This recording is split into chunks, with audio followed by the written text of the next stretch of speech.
Oh, good, you're home. What color should we go with? I'm leaning towards this one, but you know, this one's warmer, and I like that because it's sophisticated. And oh, I think that as an accent wall. Yes. Trying to find the right color? The Home Depot can help you choose and coordinate beautifully. This weekend, get $5 off 1-gallon cans and $20 off 5-gallon buckets of #1 rated Behr interior paint. The Home Depot. You can do it, we can help. I'm glad I thought of this. Yeah.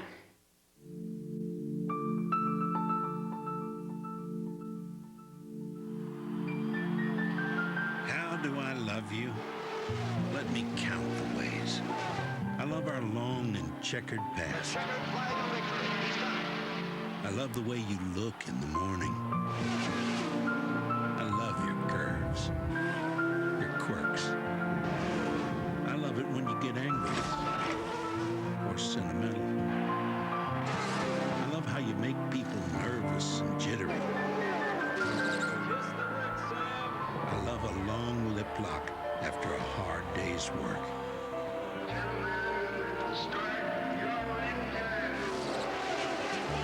I love that ice-cold milk is your beverage of choice. I even love your crazy family. How do I love you? Oh, I can go on. I love all the tomorrows we've yet to enjoy. And I love how the offspring of our affection goes forth into the world, serving as proud testament to our union. That's how I love you. Now there's even more to love about Firestone. Hurry in and get a $100 Visa prepaid card when you buy 4 select Firestone tires through June 2nd.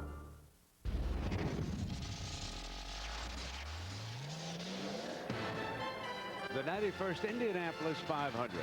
Telecast presented by GoDaddy.com. World's #1.com provider. Make your name with us. Zedia. And Firestone, the first name in Indy racing. We are still under caution here with the threat of rain imminent now at the Indianapolis 500. And of course, it rained very hard here earlier today. Then the track was dried. And you can see Beverly Patrick anticipating what might occur. Marco Andretti's mother there. And right now, Danica is in third, Marco in second. Both are chasing Tony Kanaan, who has never won the Indianapolis 500 as the legends watch and wonder. Will they continue? The race is official. They obviously, if the rain hits us, they will stop it, and they will continue to hold us here until they lose available daylight. Then it would be declared official. Tony Kanaan right now hanging on to the lead as we go down below and check in with Jack Arute. Well, Brent, Mother Nature has decided to drop the rain on the front stretch as we speak. It's beginning. It started very, very lightly. In fact, here in Tony Kanaan's pit, they knew it because of, as Vince Welch reported, the computerized radar that they have been watching. This cell has moved over Speedway, Indiana, and now the rain is coming down very heavily. Now, the key, Brent, is to remember that you can keep the track. If the cars can continue to go out, you can keep the track from going away from you. If it rains for too long and the track goes away, then we could be in for a long drying process. Yeah, exactly, Jack. And, you know, it's interesting that this track, of course, was once laid with bricks, millions of them, and the paving was completed on the entire speedway after the 1961 race. But, folks, underneath that asphalt, it's all brick, and it does not drain real well. It's not like a salt base under there, so it takes them away a while to dry this track out. And when they give us the red flag, as they have right now, the red flag is waving across from me. They will shut it down. And remember, if we cannot restart it, Tony Kanaan has just won his first Indianapolis 500. 101 laps made it official, and we have completed 113 of the scheduled 200. It was back in '04 the last time that an Indy 500 was shortened by rain. Buddy Rice, the winner then after 180 laps. So that move on the restart was the most critical time of this race as the rain closed in, and we heard from pilots. We heard from people watching radar, and you can just imagine what was going on down there with the crew chiefs as they maneuvered and manipulated and tried to stay out there and grab the lead. And Tony Kanaan, the Brazilian who now lives in Miami, has now taken the lead, and we will shut it down and see what happens with our weather, because after the rain stops, they still have to come out and they have to dry the track. It is very overcast, so we're going to be going into rain fill, showing you some highlights from earlier in the day, talking about what might happen, hearing from some of the stars. Mario Andretti, of course, back in 1969, the only time that the Andrettis have struck gold here at Indy. And would it be something for him to have seen his grandson wind up second again, as a year ago with that dramatic finish, that pass by Sam Hornish Jr. on the last lap.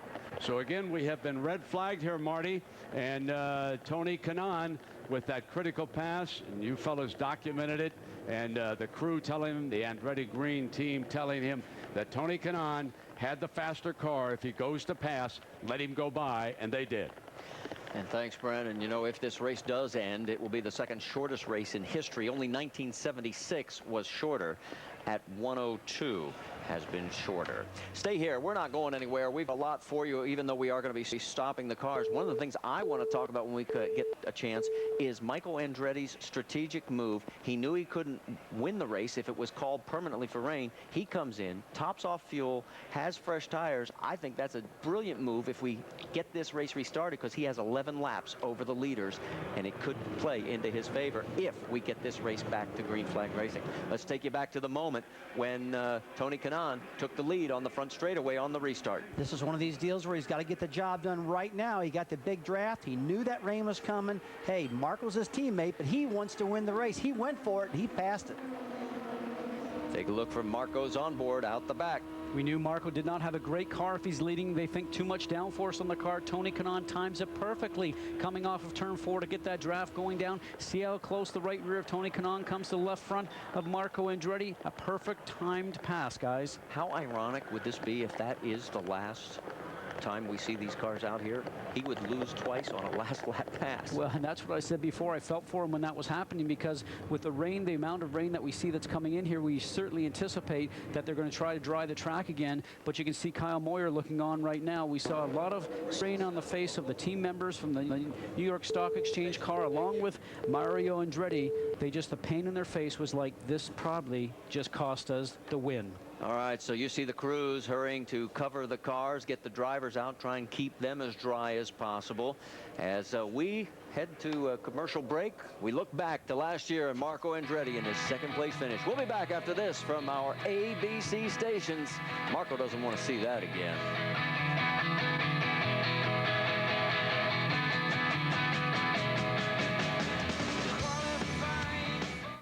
The bubble-making bicycle, the Skaterade, the double chin buster.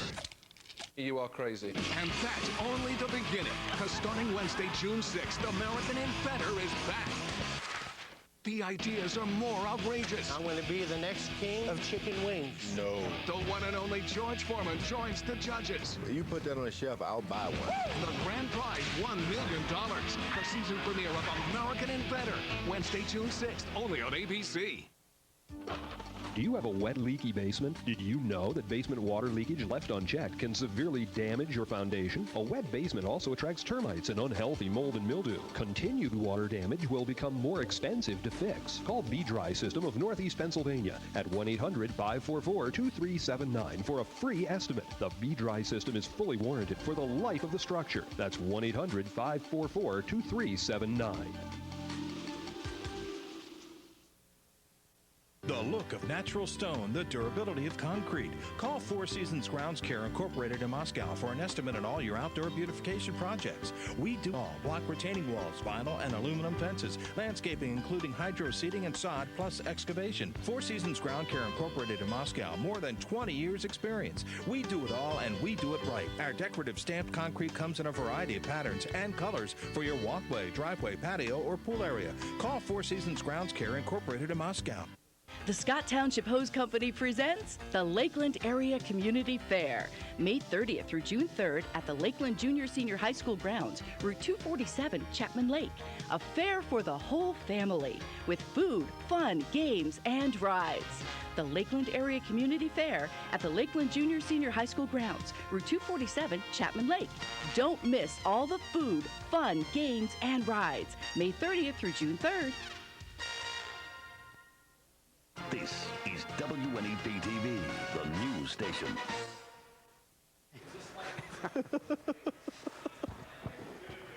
We are under a red flag, and this Indianapolis 500 has been delayed for the time being because of rain. Let's take you back to the start of the day. Elio Castro-Neves was sitting on the pole. Tony Kanaan was right next to him. Two old friends from Brazil. They grew up racing karts against each other. Remember, Castro-Neves had difficulty starting his engine. When this race began, they had to give him a boost, and off they went. But then it was 33 cars. Elio, the first leader, but we've had 18 lead changes here today, and it wasn't long before Kanaan struck. Accidents, yes. Burr Marino, he was the first to hit the wall, and it certainly was not our last here today. Trouble in the pits, indeed. And this time, it was Castro-Neves, the pole sitter. They could not get the fuel in. And then Milka Duno, lap 66, spinning down to the grass, smacking into the wall, and her day was over. John Andretti, glancing blow, and he too was finished. That was lap 99. And then came the restart. Past teammate Marco Andretti, Tony Kanaan, who holds that lead right now and would win his first Indianapolis 500 if this race is called. And let's go now to Jack Arute. And with the rain coming down, Tony Kanaan trying to make his way back to some safety here. Tony, tell me about that pass on that restart. Well, it was a pass. I mean, we talked about it. The leader on the restart, if it goes yellow, always gets hurt. And I've been in that position many times. I was in that position many times today. And Marco did a great job, and we'll see. I mean, we don't know what's going to happen yet, but we do have a car to win this race. So if they want to go race 80 whatever, some more laps, we're ready to go. I get the impression that what you're saying is what we overheard in conversations, that Marco had already knew because he had too much downforce. He was a sitting duck there as a leader, so it wasn't that hard for you. Well, I mean, we chose different strategies in the team. That's why we have a 1, 2, 3 right now. And I decided to go a little less downforce this time. And I think it worked for us a little better, but hey, Marco is my little brother, and I love him to death. And I think, look at the kid again. It's his second Indianapolis 500, and he's giving me so much of a hard time that I might retire after this. Oh, boy. Well, let's hear from the other side of that great pass. Vince? Well, and Marco Andretti is certainly, with the way the weather's coming down, looking at another second-place finish possibly. But what was the scenario with the your race car on that last restart in regards to TK behind you? Well, I brought it down too slow. That's what might have lost me the race, but I gotta say, if I'm gonna lose this thing, and it's not gonna be Dad, that guy's my hero. Kyle Moyer had indicated that maybe you guys had a little bit too much downforce on the car, that he felt as though he should have made that change. Did you feel as though you had any option at all in holding TK back? No, but I mean, if I would have known it was gonna go yellow right there, I would have made it a little bit more difficult. What can I say? Do you want this one to go back and finish it off? I want to win the Indianapolis 500, yep. Do you feel like you had a race car today that over the long haul would have been capable of doing that? Yeah, absolutely. You know, the boys were awesome in the pits, you know, flawless all day. We just stayed in position. You know, we were there. I thought we would have had enough if we would have gone the distance because, you know, strategy-wise, it was looking really good for us. And Brianne Pettigos with another one who has a legitimate shot if we can back to racing. Well, we all know that Danica won't be satisfied until she wins the Indianapolis 500. But Danica, right now you're running in third behind two of your teammates.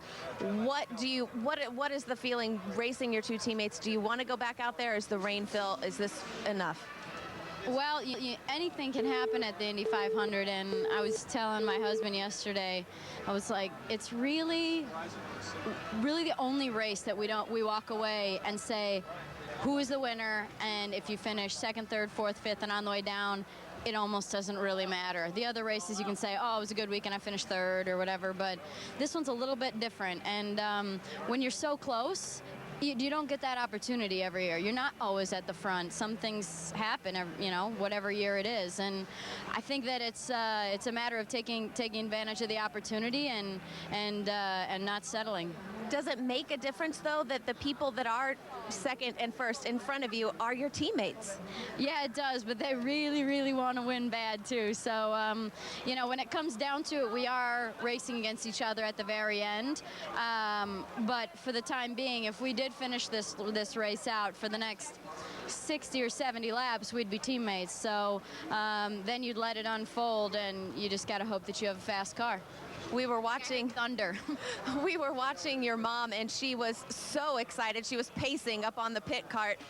Were you able to stay calm even though you were running in third, or were you getting excited knowing that you were so close? Yeah, I was actually, as soon as I saw my teammates in front of me, I actually did relax a little bit, and just knowing that, they're there. If I get a run, I will make the move. And so they race hard, but they're on my side, per se. So I did get a little bit relaxed for that, but it doesn't mean that I don't have good guys behind me. I mean, Dario was 2 back, and Vitor was right behind me, and he was my teammate at one point, so I know how hard he can race. So like I said, it's the Indy 500, and everybody's ching. Well, I'm sure even if the rain does not let up, there's going to be a big party for Andretti Green tonight. Jamie, you're with Vitor? Vitor Mir is the only non-Andretti Green racing car in the top 5, and Vitor started 19th, powered your way all the way to 4th. I know everybody gets a little disappointed when the raindrops come, but should we start up again today? Do you have enough for those guys ahead of you?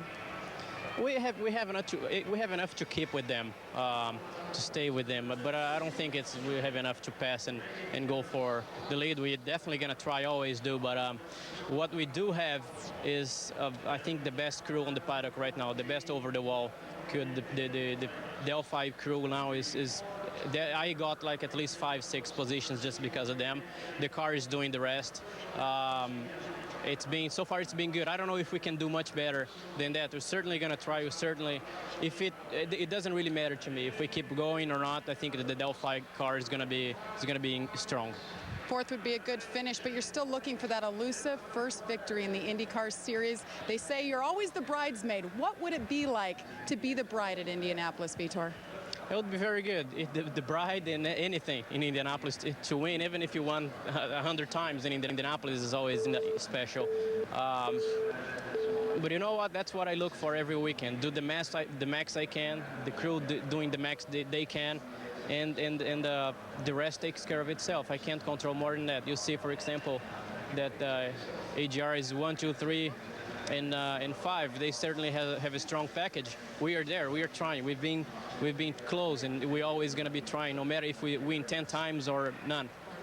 All right, Marty. Well, we've heard mixed opinions down here. Some would be okay if it ended now, and some wanted to get green again. Yeah, I think there's about 20 that want to get it going again, and only one that says, okay, we can stop. Thank you very much. Well, the interesting point on this right now, the cars are underneath a red flag situation. They're all underneath their tarps. If they release those cars under red flag and let them go back into the pit spots, they can work on their car, and then they can actually change the aerodynamics of Marco's car and make him faster. We'll update the weather when we come back.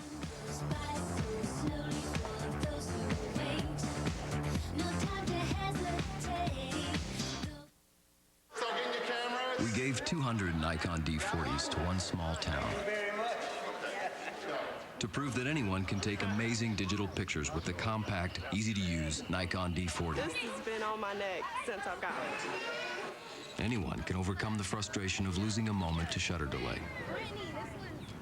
To see their pictures and find out how the Nikon D40 turned Georgetown, South Carolina into Picture Town, go to stunningnikon.com/picturetown.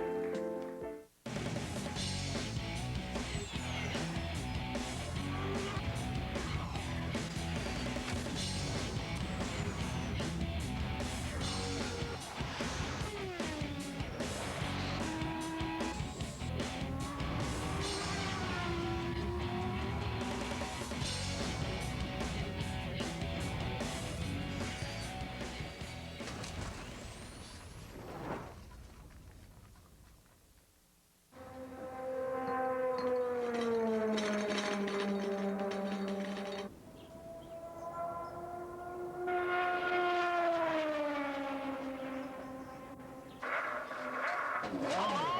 I take your...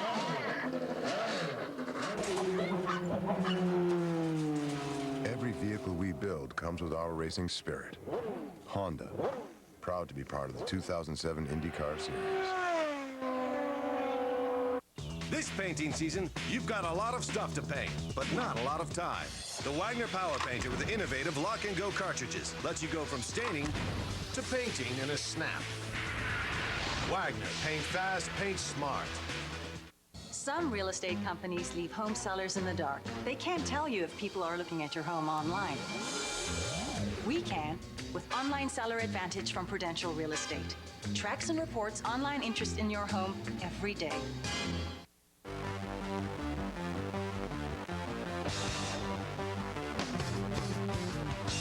From coast to coast, cops are cracking down on seatbelt violations. Buckle up day and night or expect a ticket. It doesn't matter who you are or where you live, they'll be on the lookout. Cops write tickets to save lives. Click it for ticket. Whose big idea was this? Mine! It was mine, Fleabag. Uh-oh! Houston! We have a problem! Adios, amigo. McDonald's celebrates the launch of DreamWorks Shrek the Third. Only we can throw a party like this. Need more Ranch BLT premium chicken sandwiches. With hickory smoked bacon and creamy ranch dressing for a taste that really rocks. Look out! Doggy in the house. The 91st Indianapolis 500. Telecast presented by GoDaddy.com, world's #1.com provider. Make your name with us. The National Highway Traffic Safety Department and Craftsman, tools that inspire you to take your projects to the next level. Available at Sears. Tony Kanaan hopes to take his performance at Indianapolis to the next level. When you look back at his outstanding RL career, he's done everything except win the Indy 500. He was 28th as a rookie. Then 2 consecutive top 5 finishes, 3rd, 2nd, before finishing 8th, and then a year ago, 5th. And now let's check in with Marty and the gang again. Marty? All right, thank you, Brent. We're under the red flag situation, but do not tune out because we may get this going again. We'll get an update on the weather shortly, but let's go back. We picked up some interesting radio conversation between Kyle Moyer and Marco Andretti during those yellow caution laps when the rain first started. Let's listen in.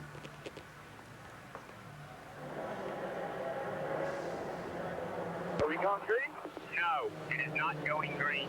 It's yellow and it's raining here, so the biggest thing right now is you just need to be careful here, okay? We're probably going to rain enough that it's going to red flag it. We'll decide what we're going to do after that, okay, when we get this thing running again. Oh, the race isn't over then? Not still. Brian Barnhart called it. Oh, when they red flag it, it's over, right? No. When they red flag it, they're going to pull you in the pits and let you sit there for a while. Right now, it's still yellow. Until Brian Barnhart decides it's a race, we still got a shot here. It's only 3 o'clock. Copy that. In 04, we set for an hour 45 before we went racing again. I can't believe this. I'm happy, but I'm not, you know? I know. So he's happy because it's his teammate in front. He's sad because he's in second. Because he really knows that might have been the pass for the lead, but you know, he was getting a clarification of the rules, and for Marco Andretti getting that information from Kyle Moyer, it's probably really not what he wants to hear, but may have been just very much the pass that cost him the lead for the Indianapolis 500. Now, let's bring in the man who has the power to make this race happen again if the weather stops, Brian Barnhart, the president of the Indy Racing League. Brian, what's your criteria for the next 30 minutes and then beyond? Well, we've been meeting with Joey Chitwood here from the Speedway, and we're going to kind of monitor the weather radar and take a look, see how quickly it moves out. Doesn't look like anything else is coming up behind it. As you mentioned, it's only about 3:20 in the afternoon, so if it can stop raining here soon enough, we'll take a look and see what our situation is in about 10 or 15-minute intervals, and if we get an opportunity to get it restarted, we're going to try to. How late can you go before you would just call it a day? Well, I think we're going to try and have things concluded somewhere between 7 and 7:30 and try and work backwards from the clock from that standpoint. We're obviously 113 laps into it, so we've got about 87 to go, and we'll figure that timetable accordingly. And if we can get it stopped, figure out the 2 to 2 hours and 15 minutes or so to dry it, we'll make that determination when it stops raining and or see how long it continues to rain. All right, thank you, Brian. We appreciate it. We'll let you get back to work, and we'll try and contact the rain gods and do the proper dance to get this thing stopped. Let's check in once again with Jack Arute. Well, Elio Castroneves is waiting to be able to go back to the garage. And, Elio, I know you and Tim Cindric want this thing to go back to green. I tell you, man, this place is incredible. You know, we have a very good car. At the beginning, we're doing extremely well. Unfortunately, we have a little incident, but that's the beauty of this place. You know, it's such a long race. We're able to back in the game, which that's where we are right now. And man, right now I'm not praying for rain. I'm praying for dry. Well, let me take you back to the first. In fact, we'll look at both incidents, but let's look at the first of the two incidents when you came in for your pit stop. Tell me what happened. Well, I guess we had a little trouble. The fuel wasn't going in. There was a pin inside that I think the safety pin, and it's something. I think not only myself, but someone out there also had a problem. But we're just waiting to get fuel, and unfortunately, it wasn't going in. TC and the guys are actually really calm, you know. I mean, yeah, you were pretty calm in the cockpit. Well, it was like lap 30 in the race. It was a long time, you know. I was like, okay, we can come back, and so now this is. Now watch this close call. Yeah, it was about to do like a very close call. I decided to take it easy again, and that was good as it helped Sam coming out. Again, we're still back in the game. Like I said, right now it's just a matter of put ourselves in a good position, which we are right now. We know that we have still a lot of work, a lot of pit stops, and well, I trust my guys. Hey, they accuse me of not having enough common sense to get out of the rain. I know you're a lot better. Go to the garage. Let's check in with Brienne.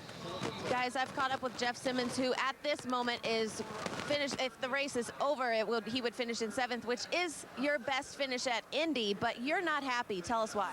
No, I'm not happy.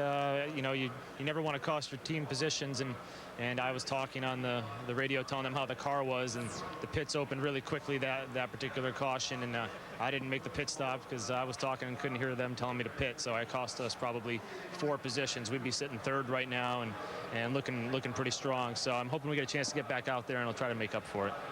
Guys, it was a case of miscommunication, but on the bright side, Simmons was leading on lap 100, which, as you know, there's some extra cash in store for him. Jamie? Well, Dan Weldon's getting interviewed right now by the radio. He's standing there with that look on his face. He would not be happy with the 13th place position. He was the favorite coming into this month, and he was the fastest throughout the month until Friday, the final practice. Had some issues with the car. He wasn't exactly happy, and we'll wait for him to wrap that up. Oh, he's still talking to him. We'll jump right back in there. Marty, we'll throw it up to you, and when Dan is ready, we will jump in there. Yeah, I think Ganassi's team is not happy at all. Obviously, you heard from Jamie. Dan Weldon in 13th. Scott Dixon fell back to 8th, and that's not where either one of them were expected to be. Well, Marty, two of the super teams, you're talking about Penske's team and Ganassi's team, they were favored to win this race. One of them was, and as right now, they've got themselves caught up with some bad luck, but Andretti Green, we talked about it all month, they're right where they want to be. So the rain has slowed down a little bit here, and as you heard Brian Barnhart say, he will keep us posted in about 15-minute intervals. And as we all try and stay dry, well, the rain continues to fall at Indy. The raindrops keep falling on my head, but that doesn't mean my eyes will soon be turning red. Crying's not for me, 'cause I'm never gonna stop the rain by complaining, because I'm free. Nothing's worrying me.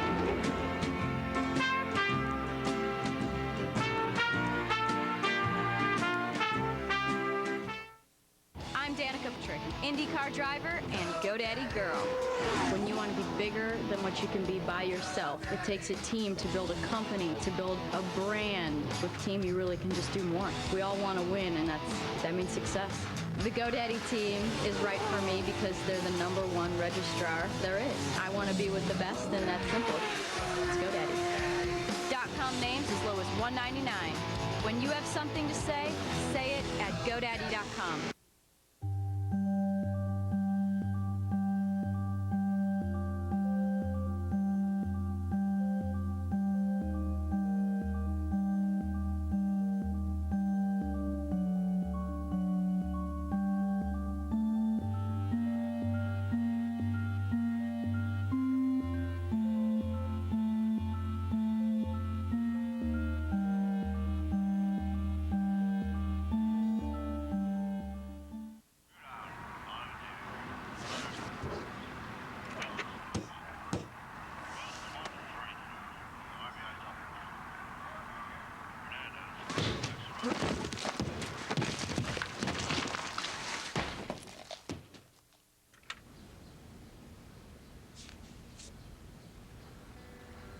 Nothing inspires you to take things to the next level like Craftsman know-how.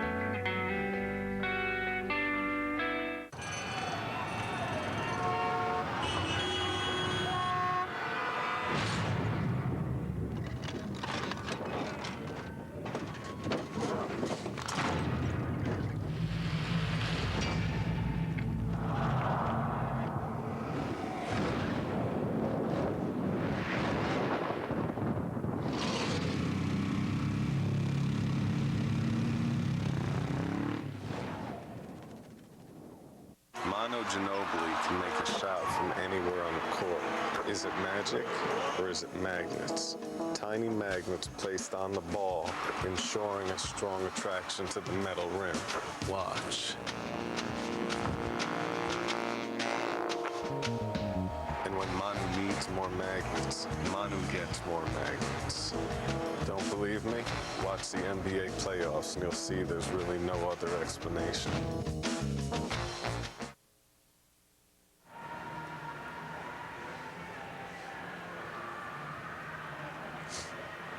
Back here at the Indianapolis Motor Speedway as we are under a red flag situation here at lap 113 of a scheduled 200.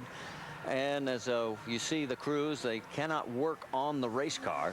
And let's see a little Indianapolis 500 history tidbit. No teams ever finished 1, 2, and 3 at the end of the race. Right now, that man right there has 3 cars, 1, 2, 3, with Kanaan Andretti and Danica Patrick. And Dario Franchitti is in 5th. And what about Michael Andretti? Well, he made that stop right before we went back to the green flag, dropped him from 11th down to 18th. Let's hear about that strategy, Jackaroot. All right, Marty. Michael, give me what your thought process and your tactician's thought process was in calling you in and topping off.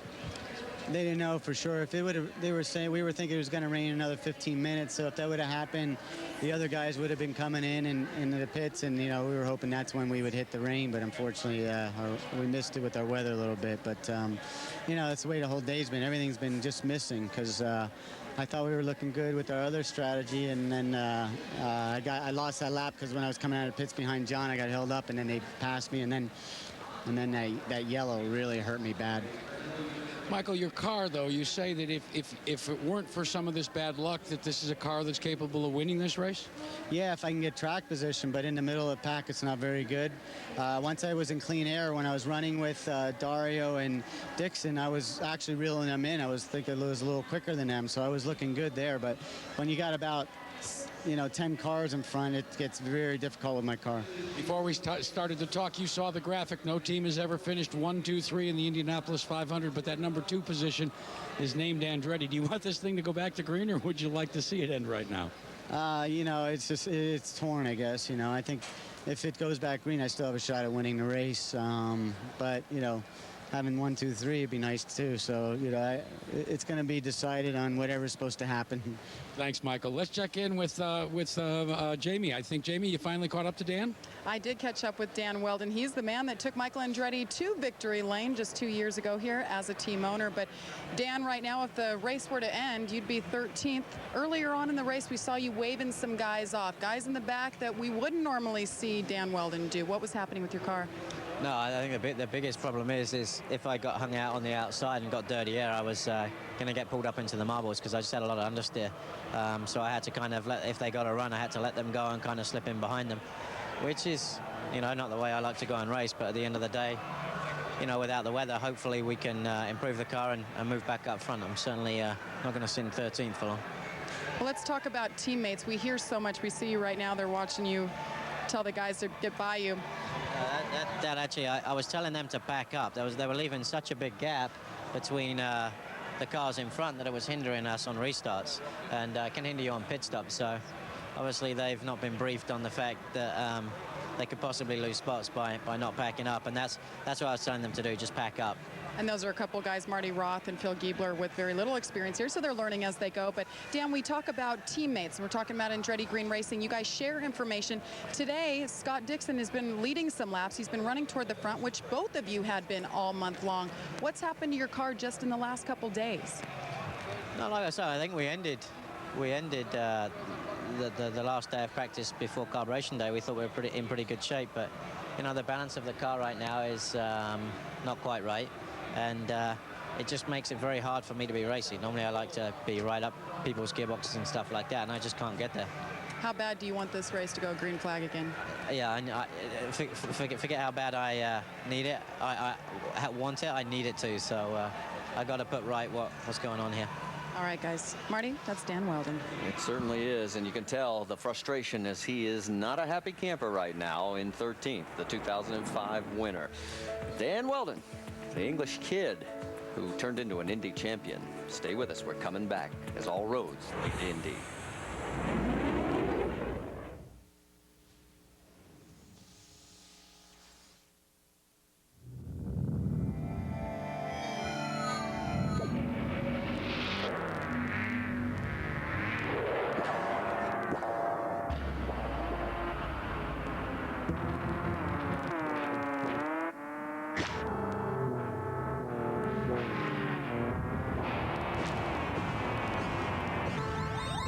Freedom is power. The 197 horsepower Civic Si from Honda. Reverse your thinking.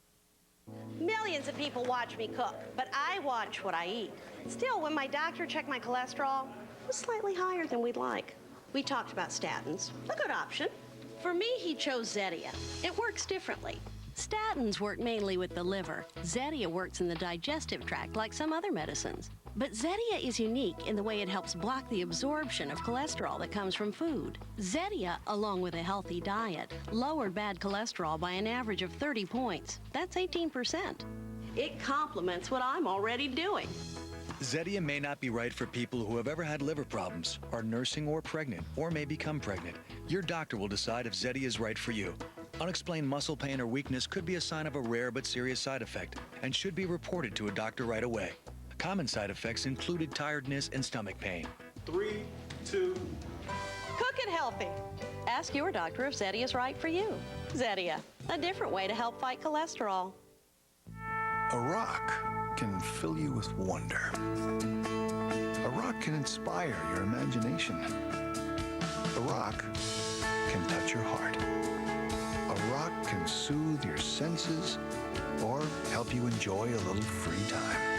Yes, a rock can do a lot of things, but only this rock has what it takes to help you plan for a rock-solid retirement.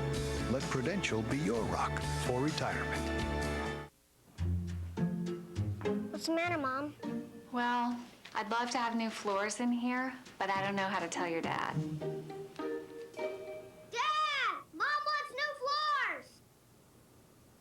Come into the Home Depot today and get professional carpet installation for your whole house for the special price of just $99. Getting luxurious carpet is easier than ever with this exceptional offer from the Home Depot. Don't miss it. Mom! That one's new motorcycle! Hey, LeBron. Hey, Mr. Big Man. Who's got the moves now, Mr. Superstar?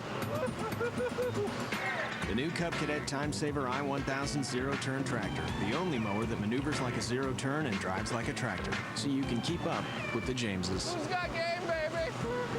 Bring it. Go left? Am I going right? Am I...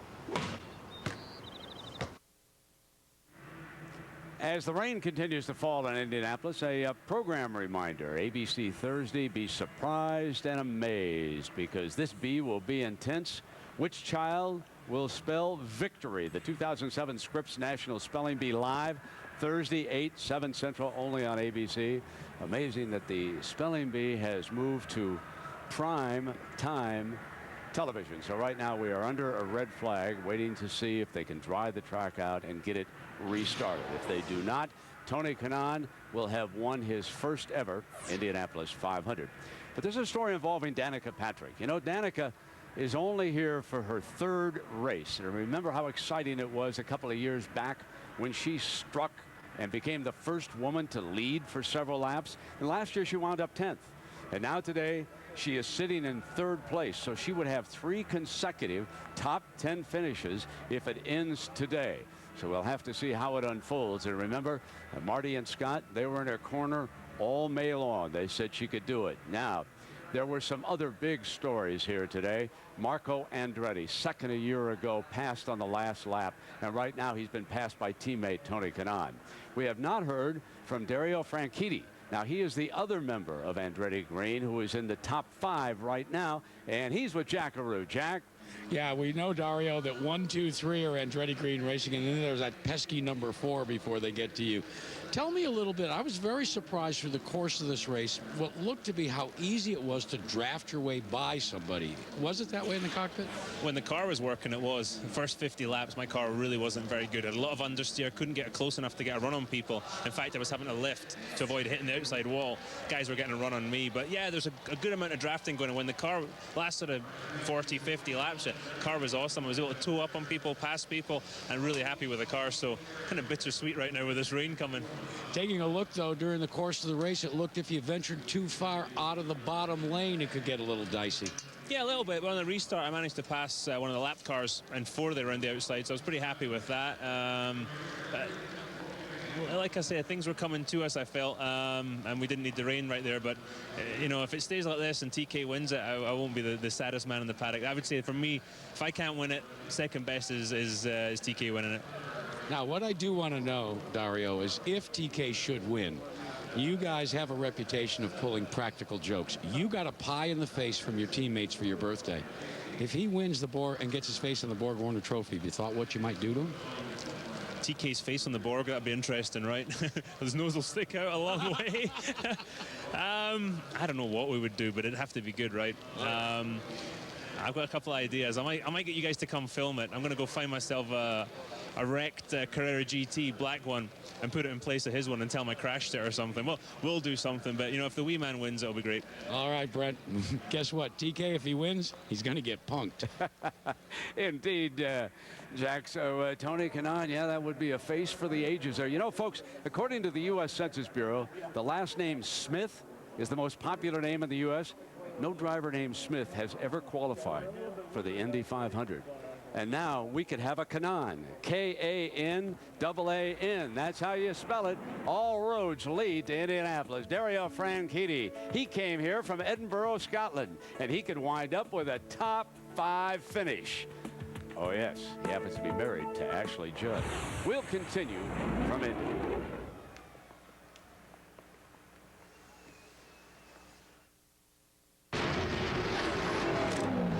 Turn left in 200 feet. Turn left in 200 feet. Hello? Hi, honey, it's Mom. I'm a little busy here, Mom. Okay, honey, be sure and buckle up. Bye. Traffic ahead. Off-route. Recalculating. Turn left in 200 feet. Arriving at finish line. Garmin. Don't just get there. Arrive.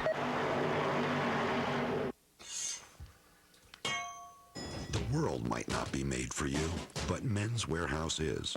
We have an extensive big and tall selection at prices that won't knock you out. You're gonna like the way you look. I guarantee it. FedEx saved us with their overnight service, so we've added FedEx Ground for everyday shipping. Ground? That doesn't sound fast. Actually, Joel, FedEx Ground is faster than you think. You can't judge things by their name. Don't you agree? We've got a few reasons to think so.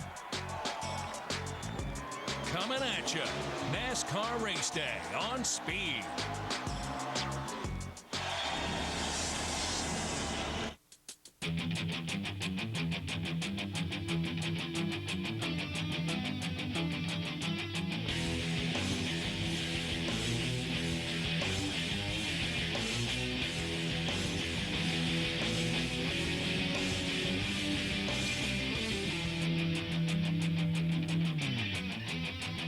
you're about to do something this big, a little luck never hurts. Thanks for having us. Hello, welcome to Jiffy Lube. We're running a fantastic buy one, get one free special that I know you're going to love. For a limited time, buy one Jiffy Lube signature service oil change featuring Pennzoil motor oil. The next one's free. You pay nothing, zip nada. That's a premium oil and filter change, tire pressure check, car interior vacuum. Shucks will even clean your exterior window. That's our 17-point service for free when you buy one signature service featuring Pennzoil. Again, buy one, get one free. How's that sound? Oh, you got talent. Stop in for your buy one, get one free signature service featuring Pennzoil. I'm thinking of a number. Do you know what it is?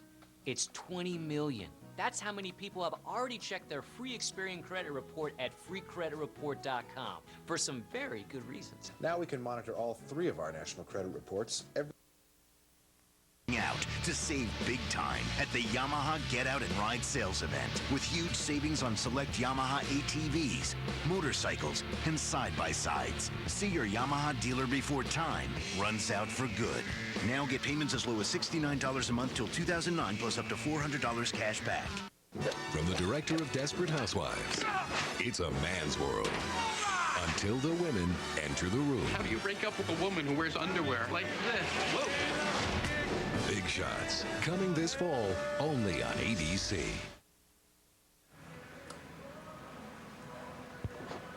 Back here at a very soggy Indianapolis Motor Speedway, we are under a red flag condition here as we are past the halfway mark at lap 113. Let's take a look at our Prudential race summary.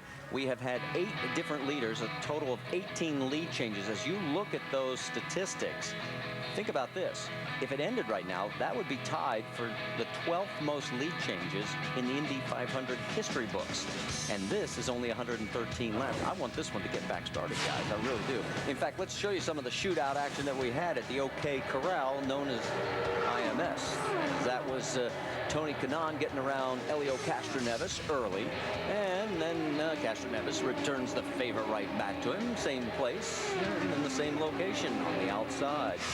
And it wasn't stopping there. Then it was Scott Dixon as he put Target Chip Ganassi Racing into the lead, going around Marco Andretti. And as we kept going, it was Sam Hornish doing the return favor to Scott Dixon. That's why we've been talking about the fact that if you just tuned in, you have missed a great race, as there's Frank Heady going around Sam Hornish. And notice a lot of all that action going into turn number 1. Here was the last one. This is the most important one on the restart. Tony Kanaan pulls out from behind Marco Andretti and takes over the race lead, and that's where we are right now because the rains came, and you can see the end result. Right now we're under a red flag. Another guy who we haven't talked much about but is having a very good run is Ed Carpenter from Vision Racing. Vince, I think you caught up with him. He's in 9th. Ed is sitting in 9th, and kind of a frustrating time from a driver's perspective too, just as it is for the fans, isn't it? It is. You know, we all want to come out here. We don't want to run a 250-mile race. We want to run 500 miles, and I'm sitting 9th, which, you know, is better than where I've finished before, but we've got a lot more racing to do. I know I can climb up the ladder further than that, so hopefully the rain will stop and we can get back out there and get the green Hitachi car heading back to the front. You had a couple of close calls today, didn't you? Take us through those. Yeah, we did. You know, Briscoe and I almost got together once going into one, right when that was the same time Roberto crashed, and then the next pit stop he ran into me as I was pulling into my box. So I feel like Briscoe's tried to take me out of the race twice, but you know, my green cars kept going, so I'm happy with it so far. Take us through what the racing has been like out on the track, because we knew that the weather was coming. Everyone, all the teams were being alerted as to the weather being on its way. How did that alter what you guys were trying to do on the track? The restarts were getting crazy, you know, even that one that got waved off towards the end, just because everyone knew the rain was coming. They're trying to get what they can in a hurry. But the race itself's kind of been weird. The strategy got split 2 ways. You know, a bunch of people stayed out, and so the field kind of got shuffled up. But it's fun, you know, when you get to racing through lap cars and everything. It makes it a lot of fun. So hopefully we get back out and do some more of it. Ed Carpenter currently sitting 9th. All right, thank you, Vince, as Ed will duck back inside to get out of the rain. There is number 20 on the pylon. And, of course, one man who's got a lot of time here at the Indianapolis Motor Speedway is right there, A.J. Foyt, celebrating his 50th anniversary. When we come back, we'll talk more about the legend.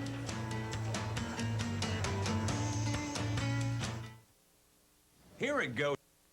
did that feat back in 1991. Larry joins us now. And Larry, when you look at this all-star race as opposed to this 600, what as a crew chief and as a driver can you take from the first weekend to the second weekend, being that the races are so different? Well, certainly when we raced last Saturday night under the lights, honestly, it's the only conditions that we had that will be similar to what we'll have later on tonight. But I think the thing that you have to be careful, it's much hotter this weekend. It's going to be much hotter tonight. And remember, since we ran that all-star race, we have had no rain to wash the rubber off this racetrack. Trust me, this place is slick right now, and I think it's going to stay slick most of the night. But the guys that I think that can take the most in tonight that raced last week is guys that ran in both of those races, the Open and the All-Star Challenge, because they raced in two different conditions. You take, Martin Truex Jr., Johnny Sauter, and how about Kenny Wallace? Those are three guys that actually raced in both conditions last Saturday night.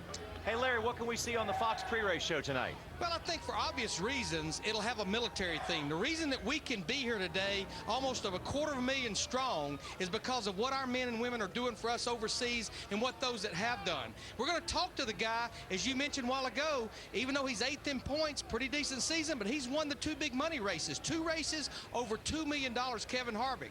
We're going to talk to the man and the guy that has owned this place. 5 wins here and 3 Coca-Cola 600s. And we're going to talk to those 4 head coaches over at Hendrick Motorsports, 4 crew chief. And guys, I'm a little jealous. Steve Burns is going to interview Jessica Alba. All right, well, Larry, you can't have everything. You got to give something over to Steve, right? Hey, Larry, thanks a lot. Rest your vocal cords. You got 600 miles coming your way tonight. We'll be watching every one. It's a long race. I got to pace myself. All right, folks, that's Larry McReynolds. Tune in to see him and the rest of the Fox Race broadcasting crew tonight. Now, normally to switch from the afternoon to the evening, Jimmy Spencer switches from ranch dressing to barbecue dressing on his hot wings. But for these drivers, they have 3 different ways. Yes, sir? You always pick on me. Why? Well, I'm just using the example, Jim. I'm just using that example for Jimmy Spencer. I tell you little things and you're not supposed to tell people. I'm just sharing with the world what Jimmy Spencer does from evening to daytime or vice versa. Now, Booty Barker in today's Advanced Auto Parts Explanation is going to tell us 3 different ways to help switch a race car from running well during the daytime to running well at night.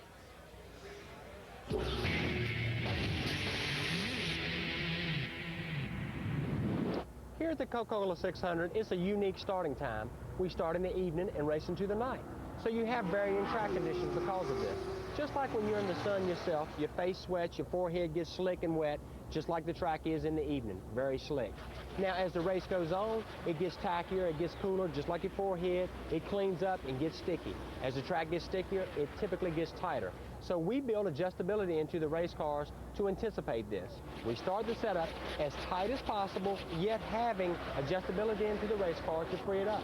There are 3 ways we can do this. One is the track bar. The track bar is right here. It's located at the back. It controls how the rear housing is attached to the frame. And what you do is you take a wedge wrench, you go counterclockwise, you raise the track bar. This increases rear steer, will free your race car up. Also, you have left rear spring rubbers that we can start with. These left rear spring rubbers increase the spring rate, but as the night goes on, you can pull these rubbers, decrease the spring rate, increase the rear split, or decrease dynamic wedge, either of which will make the car turn better. That's an adjustment number 2. Also, NASCAR recommends a minimum right front air pressure. We start a little higher at the beginning of the race, so therefore we can take a few pounds out as the race goes on. So those are 3 basic ways you will see in the Coca-Cola 600 in order to free the car up. Booty Barker, thanks a lot. And folks, if you want to email a question to the guys on NASCAR Performance, find Performance page at speedtv.com, and you may get your question answered on TV. Now, communication between driver and crew chief is so crucial at every other race, but Jimmy Spencer, when you're talking about adjusting a car over the course of 600 miles, nighttime and daytime, you better communicate well. I finished 4th in this race with Tommy Baldwin in Ultra. I'm going to tell you something, Johnny. We started that race, and I said, Tommy, you got to fix this thing. It's so loose. Hang on, hang on. So I think that's what's going to happen tonight. I think you're going to see a lot of the crew chiefs just say, guys, just hang on, because they're right. Tommy was right. The night came, the track got tighter. Man, became a rocket ship. So I think you're going to see that tonight. You're going to see guys hanging around, just hanging on. When that sun goes down, the lights come on, baby, it's a whole different ballgame. Yep, you don't necessarily want to be that good during the first 100 miles of this race. You want to be good during the last 100 miles. And folks, when we come back, one of the most popular drivers all time in NASCAR. Legend. That's AJ. He's part of Indianapolis. He'll continue to be a big part of Indy forever. A.J. Foyt started in 35 consecutive races. There he is with Tony George taking a ceremonial lap prior to the start of this 500. Put that in perspective. The 35 consecutive Indy races for rookies, Milka Duno or Phil Giebler, to break that record, they'd have to race every 500 through 2042, ladies and gentlemen. And Jack, you know, the first time I came to Indy as a sports writer from Chicago, that fella A.J. Foyt, he ran me out of his garage. He thought I was spying. Did you ever have A.J. run you out of a garage, Jack? Well, no, Brent. In fact, last night I had the good fortune to be with A.J.'s lovely wife, Lucy, and his two drivers, Darren and Al Jr., as ABC Supply saluted your 50 years. And I don't believe you've ever run me out of the garage the way you did Brent Musburger when he was a sports writer, but you have thrown more than your share of snakes at me and scared me to death. Well, that's quite true, and I don't know. You know, we're just very disappointed. Because of some of the mistakes that we made. I mean, Darren had a damn good car, and just some of the stuff that went on out there, and then we got caught on that damn yellow, and, you know, where we should have been up in the top 10, we're at like 17th. Of course, Andretti and Harnish got caught. We all got caught, and then here comes the damn rain. So, and Al, it was just a screw up from the first pit stop on. We had a bunch of new people there that really not full-time weekend warriors, and this was a big screw-up. So I feel sorry for Al. I just got to apologize to him. A.J., when you take a look at what you have done with your team, an outstanding finish at St. Petersburg, you were right up there through the beginning. Is the tide beginning to change for A.J. Foyt in the ABC Supply car? Well, definitely it is. You know, today, I mean, he was running easy. He knew he could run up there in the front, and we're just right there the first half of the race. Just going to stay in the top 10 or 12 pretty easy, and that's where he's disappointed. And we was running pretty easy, and, you know, we had a couple little things, and then we got caught. And, hell, if they could have run another 3 or 4 laps, because, you know, like Danica, you know, she's up there third, and the 4 car, and, you know, and then was ahead of all them all day, and look where we're at now. But what can we do about it? Wait another year and come back and just cry all year. Hey, Brent, you may have been chased out of Garage A1 when you first got here, but when I got here the first time, I begged him to let me do an interview with him. And what he did is he ran to the men's room and hid there as Bob Goodrich was shouting, "Where is Foyt?" And then he went, "Okay, Jackie, let's go." Yeah, I'll tell you, A.J. Foyt was something, and certainly one of the greatest race car drivers in history. He could drive any kind of a car on any kind of a track. Just take a look at that here, the 50 years at Indianapolis, folks. There are the 4 winners. First of the 3 4-time winners. Al. Thank you so much for your sacrifice. Thanks for giving your time and risking your lives to help us in our country and our way of life. Thank you for giving us a chance to do what we love to do and get a chance to live our dreams here on the racetrack. We appreciate it. Thanks, guys. And the veterans for what you've done in the past. Thank you. Because of you, we have our freedoms, and I'm totally grateful. Thank you. Very well said, Mr. Nemechek. Folks, back here on a Memorial Day weekend, having a great time with thousands of our closest friends here in Concord, North Carolina. We have our good friend Kenny Wallace back with us. Fresh out of the drivers' meeting, and no worse for the wear. The biggest story in the drivers' meeting, it was in the NASCAR Busch Series garage, and every door was closed. It was 98 degrees in there, and everybody was sweating. But hey, listen, Jessica Alba was there, Senator John McCain was there, a lot of people from Coca-Cola, standing room only. Spence, you know how it goes. Whenever there's a big race, this is arguably the 2nd or 3rd biggest race of the year. Standing room only. And another guy who was in that meeting is a guy that a lot of fans are glad to see. Awesome Bill from Dawsonville. Bill Elliott behind the wheel, the number 21 Wood Brothers car this weekend. And hey, Bill, let me ask you something, reflecting back on your career. If it weren't for the grueling schedule that drivers had, the travel, and the way this race schedule has expanded over the years, do you think you would have stayed behind the wheel on a more full-time basis for longer? I don't know how to answer that. I mean, at the point in time, my son's gotten a little bit older, and I've been... Root for today? Well, we're going for the number 19 car because that's our car. Bobby Rahal back into the mix. Rahal's name would stay up front the following year when driver Danica Patrick became the first woman to lead the Indianapolis 500. Look at your watch. Mark this date as you witness a history-making performance. But it was an Englishman. Weldon is going to win the Indianapolis Indianapolis 500-mile race. Finally giving owner Michael Andretti a trip to his most sought-after place at the Indianapolis Motor Speedway, Victory Lane. Last year, Weldon joined forces with Target Ganassi, and Michael Andretti joined his son Marco behind the wheel. The stage was set for one of the most dramatic Indy 500 finishes ever. Here goes Marco Andretti, side by side. He's going to make the pass at one lane. Marco Andretti has passed his dad, Michael. Marco leads the field. Hey, Dad, watch this. And Sam Hornish Jr. right on the tail of Marco Andretti. Can a teenager win in Indianapolis? Sam Hornish Jr. makes the pass. He'll win it. Sam Hornish Jr. has won the 90th Indianapolis 500.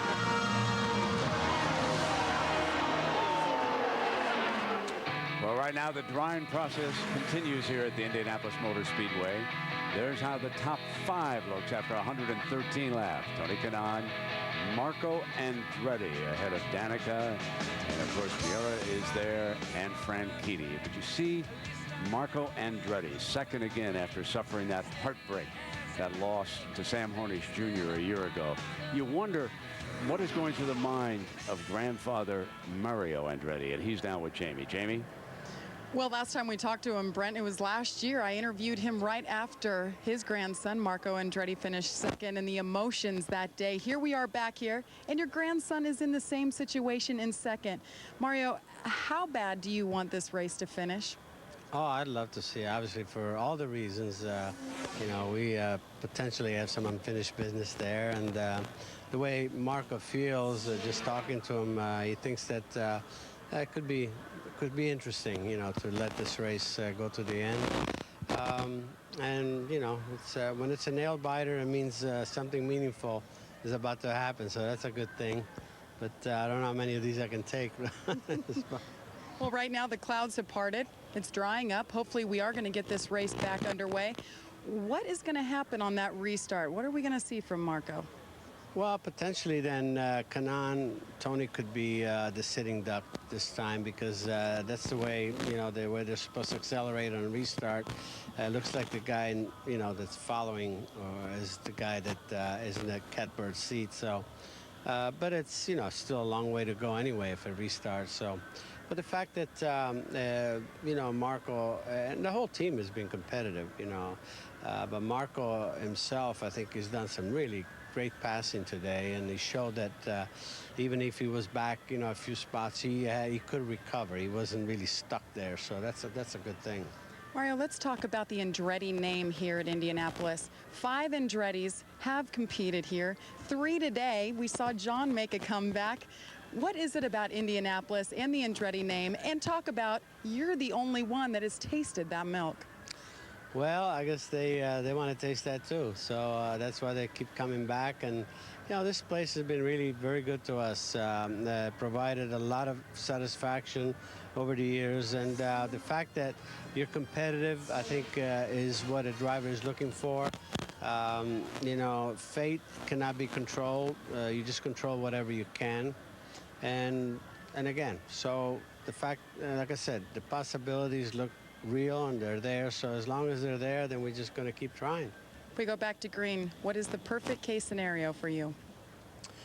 Well, you know, take off. I mean, get into the lead and try to control the situation, and but you can't run away. I don't think anyone has the capability of really running away, but Marco showed it on the long run. His car really is quite good, so that's a good thing. And again, long way to go yet, almost half a race to be run, and as long as he stays on that competitive mode, I think we'll be in good shape. I wanted to know who you want to see win, your son or your grandson? Well, obviously, I think Michael probably deserves it more. I think there are a few of them that he sort of had to give away. But you know, right at the moment, looks like Marco is a little bit stronger. So you know, it's just if it comes down to a shootout, you know, if I had my wish, I would like to see Michael, of course. Well, hopefully we're going to get this thing underway, and we will see if an Andretti will end up in victory lane again here. Marty? All right, and thank you, Jamie. And, you know, we mentioned A.J. Foyt, obviously the name Andretti, so symbolic of the Indianapolis 500. Back in history, Mario is the only Andretti with a win, and he suffered some very, very tough losses here at Indianapolis. The win came in 1969, driving for Andy Granatelli. 58 combined starts, 4 seconds, and right now, an Andretti sits in second place, Marco. So there you can see that the cars are being taken off a pit road. They'll be taken back to the garage so they can continue the drying process over here along pit road. They will bring the dryers along there. The sweepers will come in. The trucks are still going around the track. It takes upwards of a couple of hours to dry this track enough so that they can continue racing here today. And if you just turned on your television set, Tony Kanaan is our leader right now. And coming up, the GoDaddy.com trivia question. Which Indy 500 champion started the most races before his first win? Is that a gotcha? We'll have the answer. I'll tell you about the three wise men, whether they had the answer when we continue.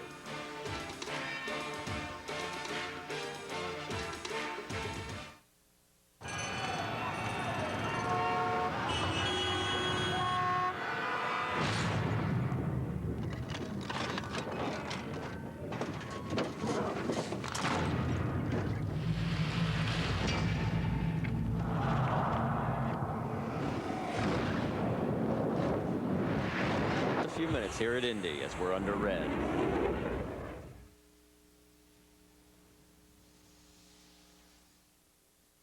I'm Danica Patrick. Racing.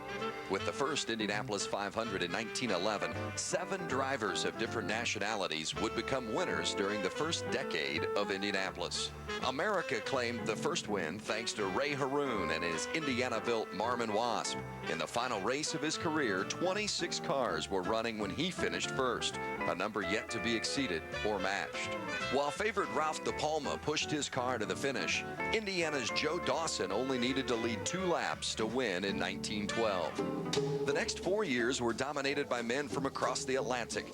Frenchman Jules Gou toasted victory in 1913. Countryman Rene Thomas did the same in 1914. Italian Ralph De Palma finally reached victory lane in 1915, while Dario Resta gave Italy its second win in 1916. America joined a world at war in 1917. While the Speedway became silent, one of its heroes didn't. Eddie Rickenbacker, who would later own the Speedway, scored 26 victories in the skies over Europe on his way to becoming America's top flying ace of World War I. When racing resumed in 1919, speeds topped 100 miles an hour for the first time. It was Hoosier Howdy Wilcox who won the race, sparking a new tradition, the singing of Back Home Again in Indiana.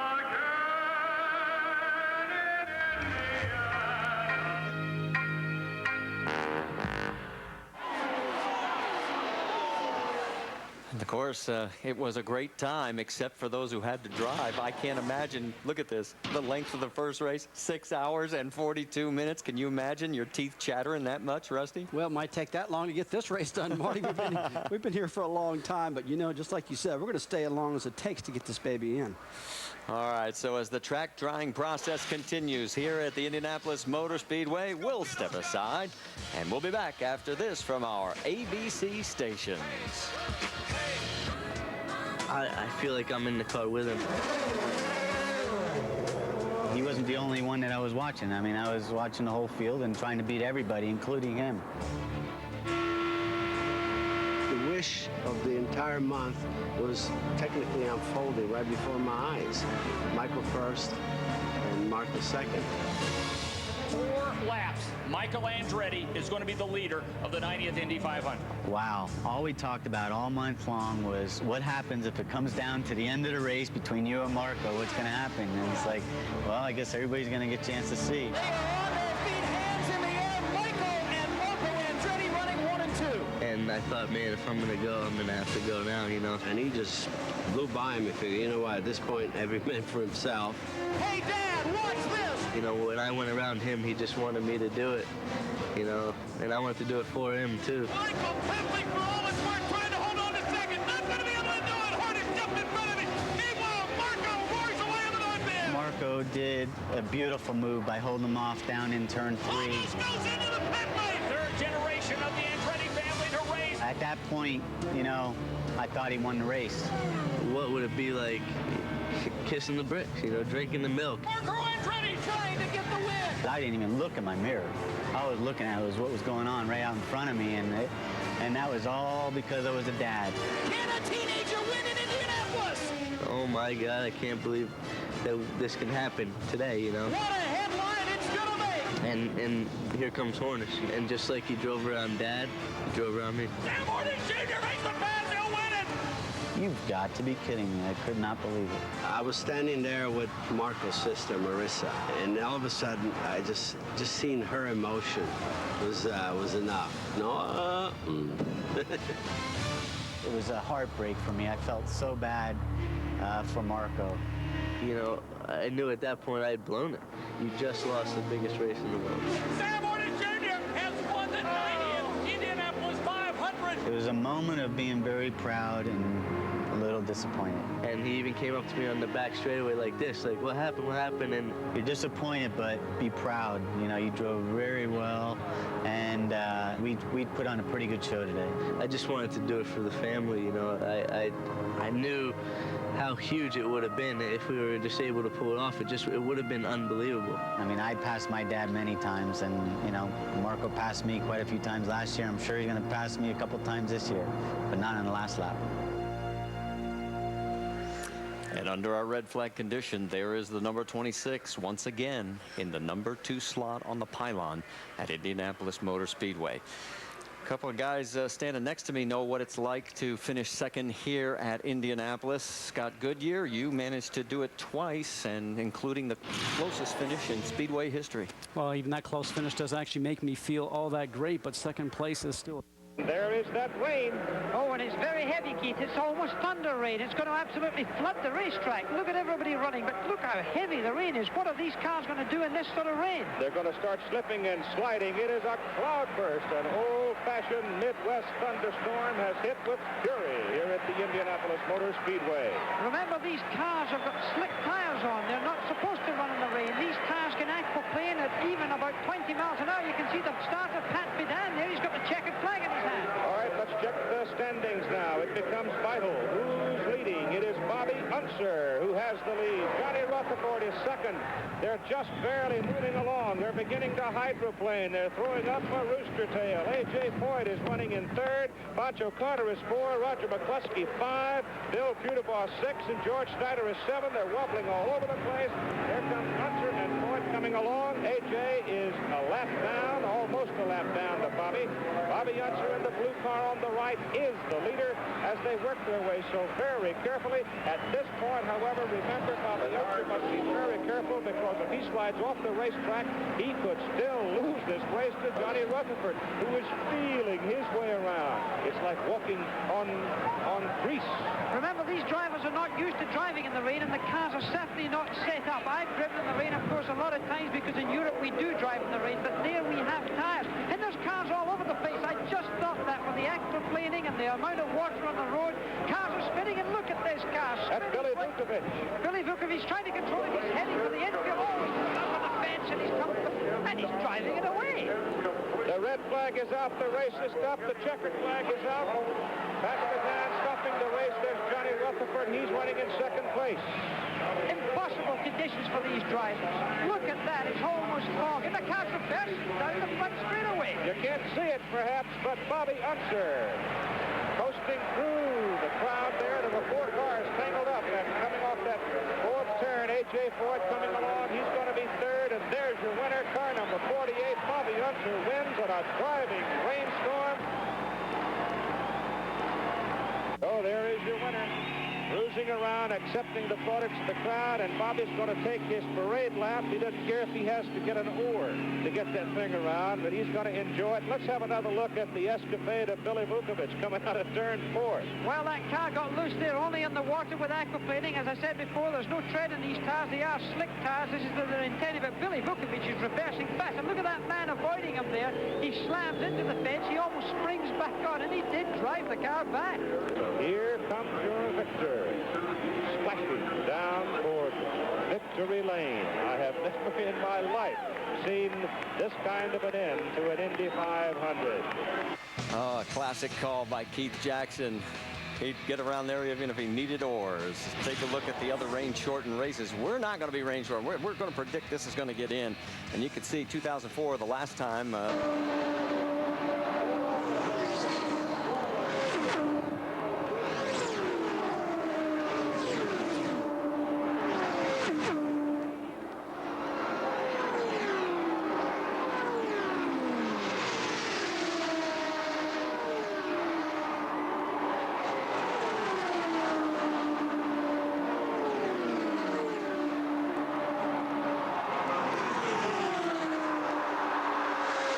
If he can make one pass, but he has got to pass one of the savviest, canniest, and most determined drivers in the business. A lot of that's going to come from the old sprint car days. That's where Little Al came from, was go-karts and sprint cars. He's got a lot of savvy on how to keep somebody from passing. The 198th lap in the record books. On this lap in 1989, Emerson Fittipaldi and Little Al touched wheels. Little Al hit the wall. Fittipaldi went onto the west.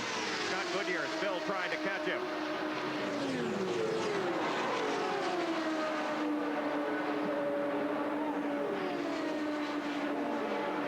Right now, there's no traffic involved in front of him, Paul. This is what got him the last time.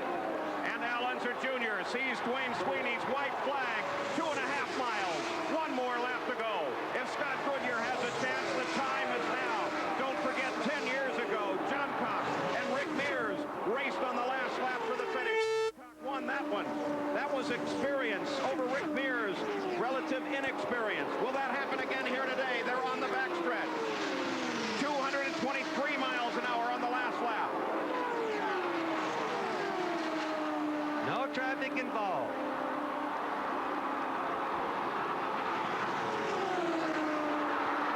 They make the turn for home now. On the main stretch, Scott Goodyear closes in. He looks for a place to come by. Scott Goodyear tries it, but no. I believe that's the closest finish in Indy history. Closer than the race 10 years ago when Gordon John Cox beat Rick Mears. 10 years ago when Little Al was new to this track. And now, Al Unser Jr. is a winner at the Indianapolis 500. And there is the yard of bricks that, oh, so close. I know you keep hoping that that video will change a little bit each time you see it, but it's always the same, isn't it? Always the same. It never changes. You know, and a quick story on that. After that race, a lot of people came out with prints, actually, with both cars going side by side. And for the first 6 months in my office, I held it upside down on the wall for the simple reason my blue and silver car would lead Al's blue and white car going across the finish line. You know, one question I got, you made that pass in the front straightaway, and you accelerated so quickly on that last straightaway. Why couldn't you do that on the back? We got a good draft, and actually I spoke to him afterwards, and he said, I just lifted a little bit in turn 4 for a confidence lift just to get me again. And you look on down further, probably Ed Carpenter, as you heard, a good run going in 9th place would be a career best if he can stay there or improve. Let's take a look at the next page. We pick it up with probably the biggest surprises right there in 13th. Well, yeah, I think, you know, the situation right now with Dan Weldon, we expected him to be so strong throughout this race. Sam Hornish Jr., the same sort of situation. Michael Andretti, we heard that this might be his last race, so I'm sure he wanted to do a little bit better than where he's currently sitting. We spoke to Thomas Schechter just a little while ago, obviously. I think he got the raw end of that deal from Sam Hornish Jr., so I think he'll be fast if we get back to green. But Davey Hamilton, guys, I think has really been the story. Remember that crash he had back in June of 2001 at Texas Motor Speedway? We didn't know if he'd even survive, and after 24 surgeries, he's now back here and racing his first time here after that accident at Indianapolis. What a great story. And let's take it the bottom third of the field as we've got Sarah Fisher, A.J. Foyt IV, Marty Roth, all one lap down. Then Al Unser Jr., you heard from A.J. Foyt. He got him into some trouble in the pits, and he's 3 laps down. And then via the crashes, Giebler, Andretti, Duno, Herb, and Moreno are all out of this race. We mentioned Davey Hamilton. There is Davey, as he's got a good run going. I'm sure he wants to get this back to green flag racing, as well as Danica, because obviously, as we mentioned before, with the pockets of Andretti Green Racing, yes, there's a lot of expectations for Danica to win. I remember she got a 2nd place trophy. She didn't even want to go up and get it. She goes, I should have won it. I said, you're fine. Just go get this thing. You're 10 years old. The one thing missing from this room, though, is the Indianapolis 500 trophy. That's my goal. All is right with the world. Danica Patrick leading the Indianapolis 500. This this is a life-changing event. It was life-changing for me, and I didn't even win that year. Probably the proudest moment of my life, watching her lead the Indy 500 with less than 10 laps to go. Danica Patrick is for real, and she leads. I was like, cool, she can win this thing. We will definitely see Danica Patrick in the victory circle. That was an unbelievable race by a rookie. She earned her stripes in 2005. You drove beautifully all day long. Congratulations. It's helped me become who I am as a person and an athlete in this sport. Are you ready? I've never seen so many cameras and such a feeding frenzy of media. You got a pretty face, just hauling butt, and it's news. No, she is a superstar off the racetrack. It's not Danica Patrick, it's Danica. She is the key word that IndyCar has right now. And I know deep down she wants to be recognized as a winning race car driver first, and then a popular superstar second. I came to AGR with expectations for sure, and I'm sure that they had theirs in me. So when people ask about the pressure maybe to go out there and win, I say that, yeah, there's more now, but there's also more on them, because that's why I went to AGRs, because I want to win. Ask anybody in America what Andretti is, and they all say Mario or Michael, so they know it's racing. The Andretti name is part of Indy's lore. We have, as a team, been historically able to get all of our drivers to win. I really believe in her. I believe that she can get it done. You know, that's where the pressure is back on us, that we got to put her in the right situation, give her the right car to win it.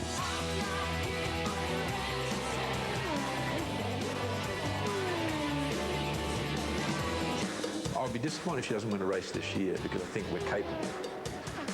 But if she doesn't, it's not necessarily going to be her fault. Whoa! And Danica! I never lost. She was very frustrated. I'm so sorry. It locked up on the brakes. So Danica is out of the race. I'm so sorry. Why couldn't I go straight? If I ever Peter Pan again, I'm not racing for this team anymore, ever. When there are our mistakes, it'd be very easy for us to let it destroy the team, or we can turn it around and make sure that we learn from it and do what other people hope doesn't happen. That's make the team stronger. I think that's what we've been able to do. I want to win this race so bad. I have no doubts about myself. It's just a matter of how do you get there. She's willing to put in the hard work, and no, it's not going to be easy, but if she works hard, it'll happen. There's nothing like the Indy 500. This is high pressure, and this is big time. And back here at Indianapolis, where they're running right now, the ladies, well, currently third for Danica, and she started 8th. This would be not only a career best at Indy, it would be a career best in the Indy Racing League. Sarah Fisher struggling a bit. She's in 25th, but at least she's in better shape than rookie Milka Duno, as Milka is out of the race as a result of this crash going into turn 1. Here's a situation where she's following all the cars in front. She found herself on the outside trying to get down towards the apex and just really got off the throttle, ended up getting that turbulent air from the cars in front. Two things happening at once. The back end swings around and just sends her into the safer barrier. When the car starts to go out from underneath you guys, you're a passenger and along for the ride. Now there's Davey Hamilton. You heard us talk a little bit before we showed you that feature on Danica Patrick and her goals. The goal for Davey was to survive this crash and to get back to racing. This was Texas at 2001 in June. It was horrific. You know, here's a situation where two wheels touch on the car. He goes up and hits the wall, a huge impact, and it actually just shredded the front of the car off, did a lot of lower extremity damage to his legs and his ankles, and in a situation where they thought he would never walk again, but what an amazing job of a comeback he has done. And there he is with Jamie Little. It's one of those great comeback stories, no doubt. Davey Hamilton, we've seen you around the track the last few years. It's been 6 years since your accident, and you've actually been driving the two-seater ride, so you've given thousands of rides to lucky fans, but finally you got to get back in the race car. Davey, you have a big smile on your face, but tell us how your first half of the race has gone so far. Well, you know, I'm having a blast. First of all, the car, it's been pretty good, and I've been having fun racing with those guys. Just, you know, this race is all about mistakes and not making them, and unfortunately we had a right rear tire come off in one of the pit stops, and but we overcame that and drove back up to 11th, actually. I think it was in 26, came back up to 11th, so the car was great. And unfortunately, we pitted again under green, and the yellow came out when we were in the pits, so it stuck us back to like 24th or whatever it was. And I think we're in P20 right now where I started. I said, man, it's a lot of work, a lot of going forward and backwards. But, you know, that's racing. That's part of the game. Corridors, they drive by, so it's good. Coming up this season on Reunited, the Real World Vegas. And doing a fine job as he is running 10th. Brienne? Well, guys, I'm back here with Ryan Briscoe. I asked him, I said, have you taken a nap? Did you get any rest? And he said, no, there's still work to be done. Ryan, right now you're in 10th position. This is a new team. How is working together going so far? Oh, it's been great. You know, we've been having an exciting race for sure. You know, just working with the setup a bit. We started off a little bit loose, and you know, the car was really coming into its own at the end there. So moving forward, had a little mishap with the front wing, and we went to the back, and now we're coming back up to 10th. So definitely moving forward. Very happy that the track's drying out, and can't wait to go racing again. You believe you have a car to get up to the front? Yeah, I mean, we're definitely moving forward. You know, again, the track conditions will be different now that it's rained, but you know, I'm pretty sure we're going to be moving forward from here. You mentioned the track conditions changing. How much is that going to affect the traffic situation and your handling of the race car? Yeah, I mean, you know, we'll go out and see how it is and play it by ear. I mean, we can't change the setup or anything, and it's going to be the same for everyone. So, you know, I think we've got a solid car, and you know, we'll just have to feel it out the first couple of laps and then just try to keep moving forward. Now, Marty, not only is Ryan racing for a win for himself and his team, but he's set up to race for a charity for 12 different... Field potatoes. Phases to this race. On the eve of our most solemn holiday, we celebrate those hard-won freedoms, like the freedom to spend Sunday night at the racetrack. And 3 phases to this race, Larry. Yeah, in this race here, 400 laps, 600 miles, it will test the relationship between a driver and a crew chief. Darrell and Jeff talked about it in the pre-race. Right now, the track has no grip. It's going to be slick. These cars are going to be sliding around, and then they're going to get a little bit better.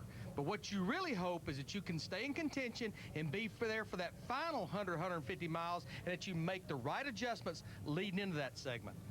So I know what you're thinking. When the car is and the track is at its worst is when you're going to be at your best. Oh, yeah. Well, that's the whole problem. Two things I worry about. It's fatigue mainly, physical and mental. Physically, you're going to be up on the wheel on the start of this race because your car is going to be all over the place. And so that's when you need to be at your best. But then they're going to get, the sun's going to go down, the track's going to get better, the car's going to get better, and you're going to be saying, whew, I wore myself out hanging on to this thing for 250 laps. Now what do I do? So physically, you're going to wear down some, but mentally, you've got to stay focused.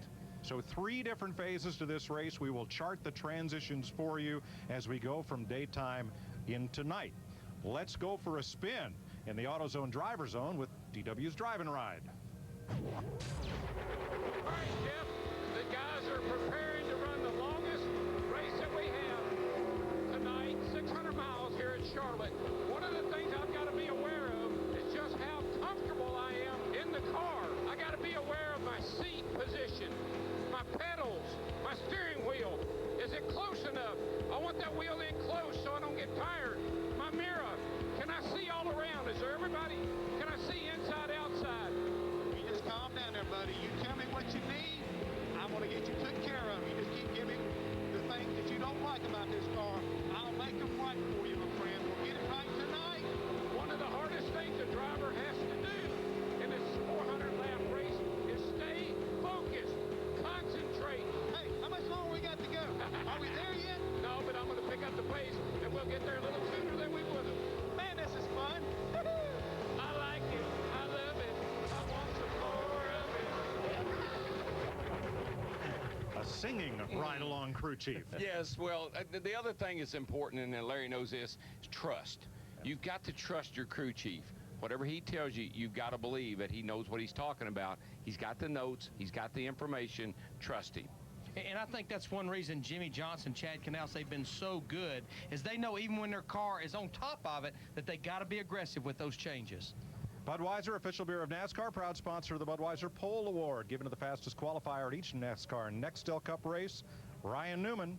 The Rocket is this week's fastest qualifier and the most current Budweiser Shootout eligible driver. It's an all Penske Dodge front row. Ryan Newman. Teammate Kurt Busch ready to lead them down to the green flag on NASCAR's longest night. You're watching NASCAR on Fox. Men are all about the latest technology. Presenting Gillette Clear Gel.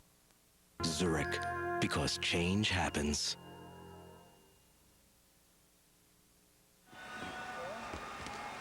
Back here at the Indianapolis Motor Speedway, that's Tony Kanaan talking it over with one of his crew members as they will be strapping back into the car here momentarily.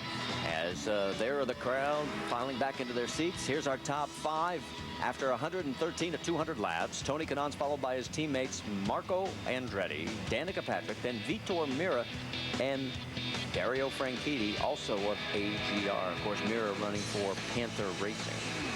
So as these guys try and get a little levity into this, take a little of the pressure off. You saw Marco earlier. I guarantee you his stomach is doing flip-flops again. I think Danica said it best, guys. I mean, it's like doing 2 500s now. You're going through the whole process all over again.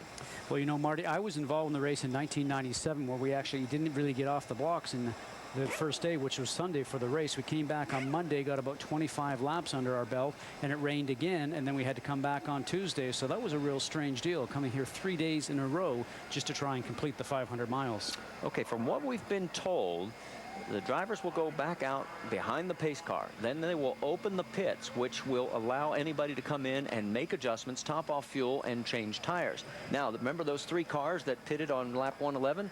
If Michael Andretti, Thomas Scheckter, and Davey Hamilton stay out, and all the others on the lead lap pit, those 3 are going to have the lead.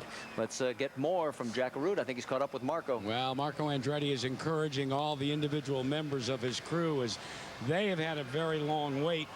So, Marco, now that you are in second, what's the move on the restart for you? Well, what do you think? We have one place to go, huh? How do you think? You haven't been able to make any adjustments to the car, but the track has changed. Is that going to be better or worse for you? I think it's going to be like we're getting the green flag this morning, really. You know, it's like starting the day over. Feel bad for TK, man. I mean, I can't imagine. You know, when I'm out front, it's raining, and then, you know, I'm saying it's raining, and then as soon as he got there, oh, it's fine. And it Just keeps getting.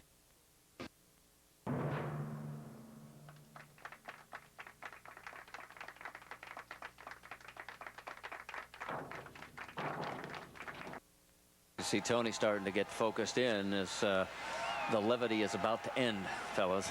Well, I tell you what, they better start worrying about right now. You saw Elio Castroneves earlier where he had his ignition box fail. These guys have been all this moisture.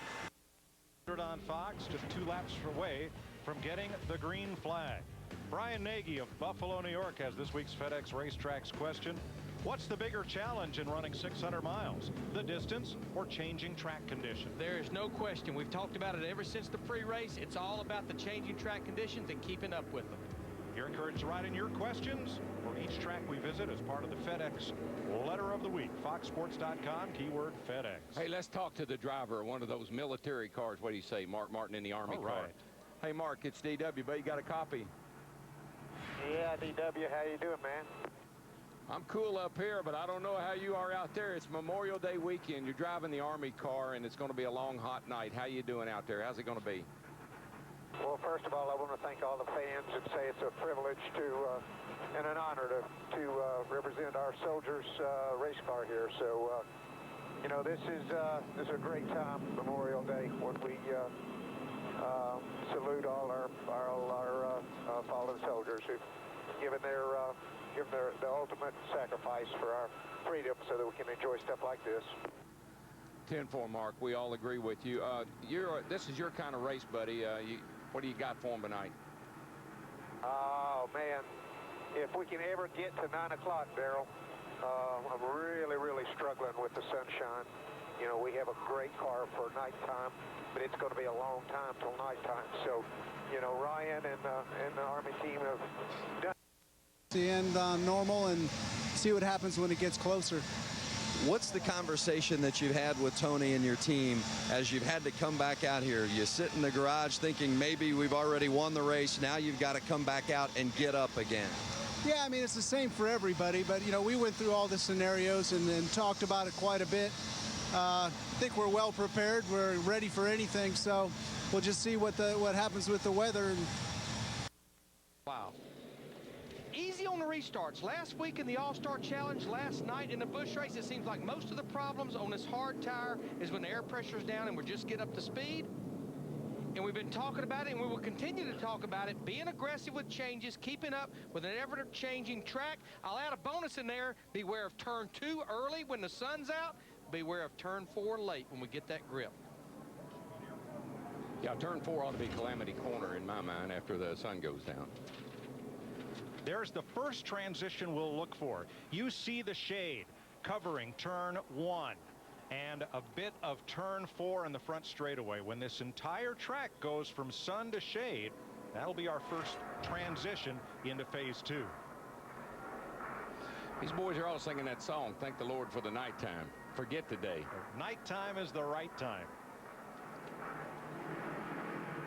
And if I had time, I'd sing it for you, but I don't have time right now. Field is in turn 3. Penske Dodge is on the front row. Elliott Sadler's Dodge and Dale Earnhardt Jr. Chevrolet. Row number 2, 400 laps tonight. Pit road speed, 45 miles per hour. Remember Matt Kenseth the other night caught for speeding late in the race. The pit window for fuel, 55 to 58 laps. You see the cars, it has to go to rear for various reasons. DW, 600 miles. Let's get this Sunday night party started. Reach up there and pull those belts tight one more time. Hey, this is for all you troops over there watching this overseas, for all our troops here at home. Here we go, one time. Boogity, boogity, boogity. Happy Memorial Day, everybody.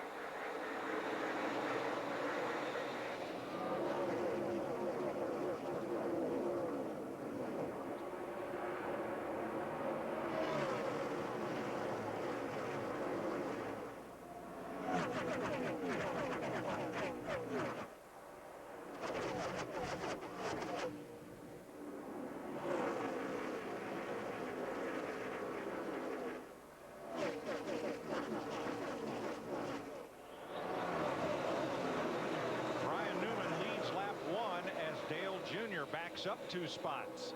And I think we were anxious to see how that 8 car was going to be. Dale Earnhardt Jr. He had his best start of 2007, but struggled in those 2 practice sessions yesterday. Yeah, but you know, they said they were going to put the car back like they had it when it runs so well. Probably just take him a lap or 2 to be sure it's as good as it was when they before they started messing with it. He got down in line now. I think he's going to be okay. Started 4th, running 6th, and under attack from Dave Blaney and J.J. Yaley. Boy, the start of the race tonight is a much cleaner start than what we've seen all week over here. Everybody looks like they're kind of up on their game right now, really minding their manners.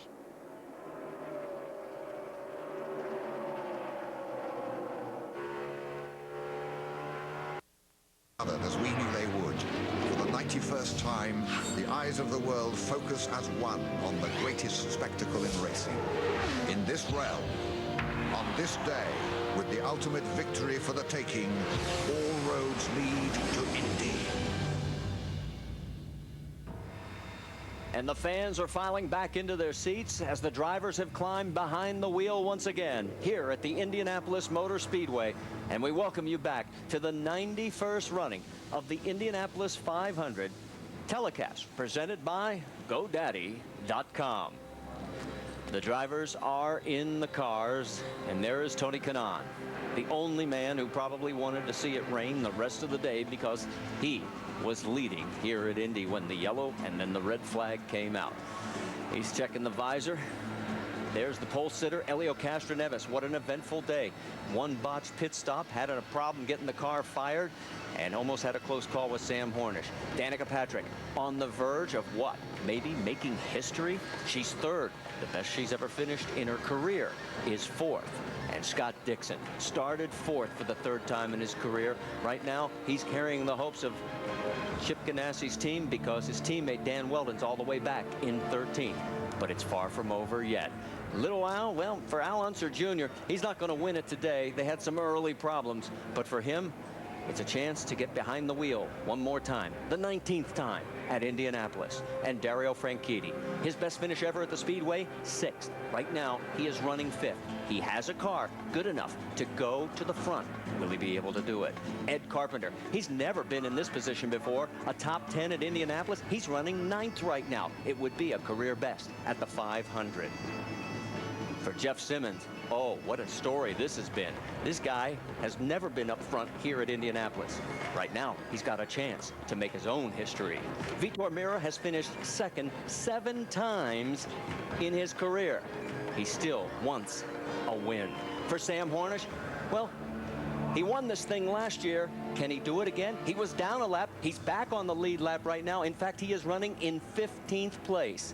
Those are the stories on the road to Indy as we get ready to fire engines here at this Cathedral of Speed, the Indianapolis Motor Speedway.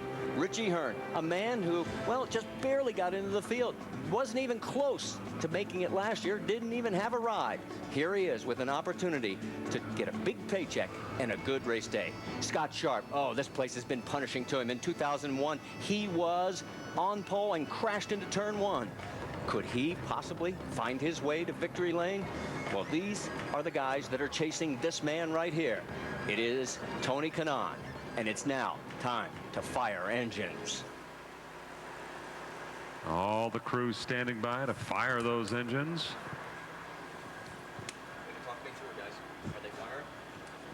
Scott Hoke is with us high above the track once again. Scott, about a 3-hour delay here, but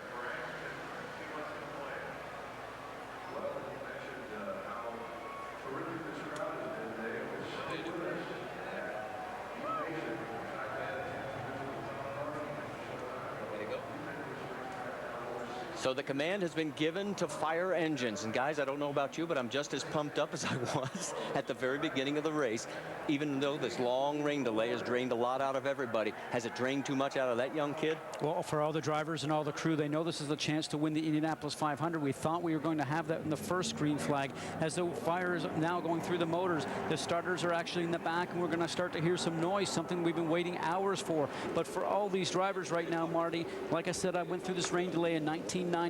You've got to get yourself amped back up again, get yourself ready to drive back down into turn 1 at 200 miles an hour on the next green flag.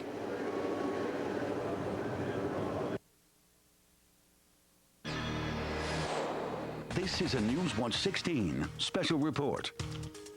Good evening, I'm John Meyer. We will get you back to the Indy 500 in just a few minutes before racing resumes, but we do have a special report for you tonight. A lot going on in our area we need to get you updated on. First, severe weather pounding parts of our area right now. Storms popping up all over the place tonight. We want to get ready to Kurt Aaron in the backyard tracking the situation for us. Kurt. John, you see this yellow painted area here? It covers almost the entire viewing area. That is a severe thunderstorm watch that is in effect until 8 o'clock tonight for northeastern and central Pennsylvania. A couple of spots. We've already seen some downpours down here in northern Northumberland County. There's that one line of showers that moved through. Notice down here in Schuylkill County, you folks have been rocked here the last couple of hours. First line of showers and thunderstorms, then we got a second line that's moving through. So they're going to continue moving through Schuylkill into Carbon, Monroe, and we're going to be seeing these showers and thunderstorms and windy at times. If you have anything loose on your porch, your backyard, you might want to secure it as we move through the overnight period because a cold front is coming through. And for tomorrow, showers ending early in the morning, partly sunny and warm, 83 on your Memorial Day. Should be a great day to get out and enjoy after those few lingering morning showers. And then we'll be talking about lots of sun Tuesday, Wednesday.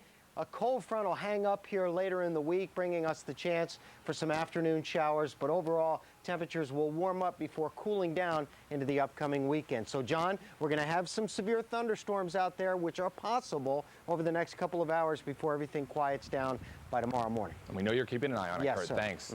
Now we move on to other big stories in our area right now. The former first family in our area, the Clintons in Scranton right now. And folks in the Electric City eager to catch a glimpse of the former president, his presidential hopeful wife. Newswatch 16's Norm Jones, live right now where the Clintons are. Norm. That's right, John. Thanks so much. It's not every day that a former president and a presidential hopeful come to the Electric City, but they are here now.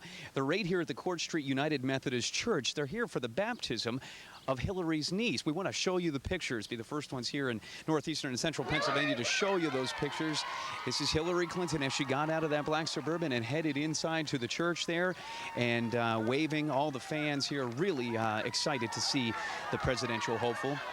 And just a few seconds after Hillary got out and entered the church, it was former President William Jefferson Clinton who entered the church here. A lot of people camping out along the streets here for several hours, just hoping to get a glimpse of the Clintons. And we talked to some of those people. Here's what they had to say. Great, real good. Glad to see them back in town. Hillary for president, yes. Oh my God, I'm still shaking. It's very exciting. Very exciting. You see there, a very, very exciting time for the people here in Scranton. We want to show you some live pictures right now along Court Street. You can see there are literally hundreds of people that are lined up here along the street at the United Methodist Church here, and we've seen some people just start to come out of the church here. They're starting to filter out. So we're told the baptismal service was supposed to last about 45-50 minutes, and they arrived at about a quarter after. So any moment now, the former president and presidential hopeful Hillary Clinton should be leaving here. We will have much more on this coming up later on Newswatch 16. For now, I'm Norm Jones. We're live on Court Street in Scranton. Norm, thanks for that update. Now to a body found in Scranton tonight. Investigators have been on the scene most of the afternoon after the grisly discovery made near the University of Scranton. Right in the area, police were looking for a college student missing since March. Newswatch 16's Ryan Leckie live with that story. Good evening, John. You may remember that missing college student was Matthew Grendel, a college student who lives in Scranton and went missing in March after the St. Patrick's Day parade. Now, the body was discovered today by swimmers. I'm going to step away to show you the area we're talking about. It's in an area called Step Falls, which is located under the Harrison Avenue Bridge. Scranton's Police Chief David Elliott confirms tonight the clothing found on the body does match the description of what Matthew Grendel was wearing the night that he went missing. Now, again, police are quick to point out this evening that it's going to be up to an autopsy to positively identify the body. The coroner brought the body out of this area located along Ridge Row just minutes ago, and we're told that autopsy is planned for Tuesday. And that's when police say they hope to learn exactly if indeed that was Matthew Grendel. Now, the area, as we mentioned, it is just beneath Harrison Avenue in an area called Step Falls. And the water that flows in the Step Falls actually comes out of the gorge at Naog Park. And officials tell us that area is actually off limit to swimmers. It's considered trespassing if they go there. And police tell us that they keep a close watch on that area, but neighbors say even so, they always end up seeing people swimming there.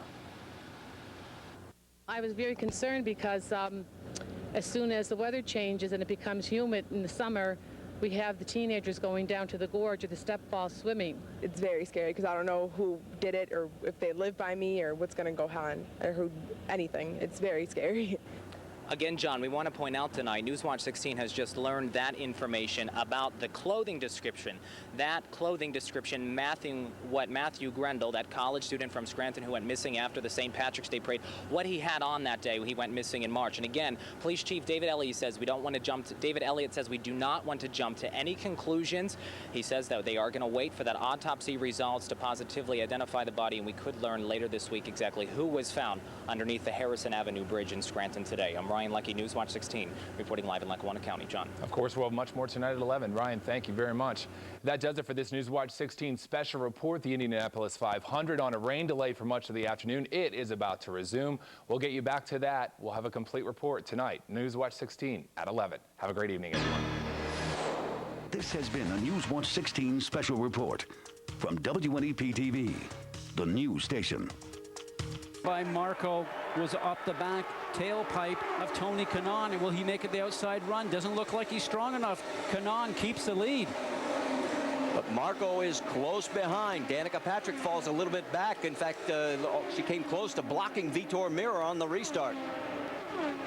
Does not look like she has the strongest cars maybe when she finished, but she has to make sure her starts and restarts are good now. Here we go. All right, Marco Andretti on the outside. So the second place car now is the first place car, and that is another lead change, which will make a total of 19. And Tony just said, go ahead, kid, take the lead in the 500. He didn't hold him up that time, and Marco's got a great car. He feels like he can win this race, too. He was so excited to get this race started. And look at his father, grandfather, Mario Andretti, loving what he's seeing right now. So Marco Andretti takes the lead. Everyone else holding station, except we'll tell you that Dan Weldon has moved up to 7th. So maybe Weldon is on his march back towards the front. Now we have to remember that Tony Kanaan had the best car when we went to a yellow situation, then to red, as Tony's now looking as a draft situation going into 3 and just makes it look pretty easy going on the other side of Marco Andretti. But the track conditions have changed. Maybe Tony's car was not perfect for him. But now Marco is starting to fall off pace, guys. And Danica looks like she's going to take an opportunity to get a bit of a draft. She's got to time this right and get it done correctly. Andretti Green Racing running 1, 2, and 3 down into turn 1. They'll stay in lockstep. Vitor Mira drops a bit back in 4th. Then in 5th, it's Elio Castroneves. Danica Patrick just run 2:21 to Tony Kanaan's 2:19 around this track. She's definitely got the speed, and she's staying in the draft. You know what this is reminding me of, guys, is the old NASCAR days with the old slingshot moves. Everybody was talking about how good the draft really was, and you can get your whip going. And there comes Dan Weldon. He's gotten around Jeff Simmons. That's going to move Weldon up to 6th. Weldon just ran a 2:21 area, so it's going to be interesting to see if he has enough speed to be able to get through and pass everybody that's up in front of him. Jack Arute, this 3-way battle up front is fast and furious.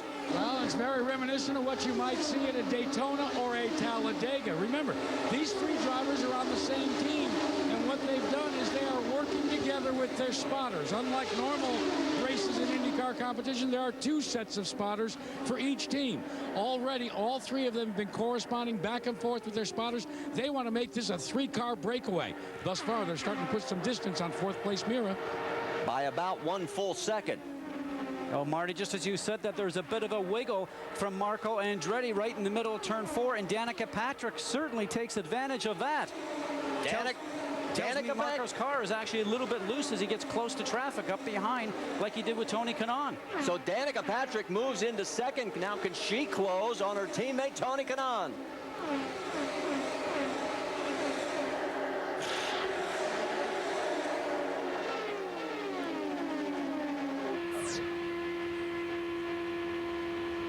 On board with Danica Patrick. Remember earlier in the race when she was hacksawing that steering wheel?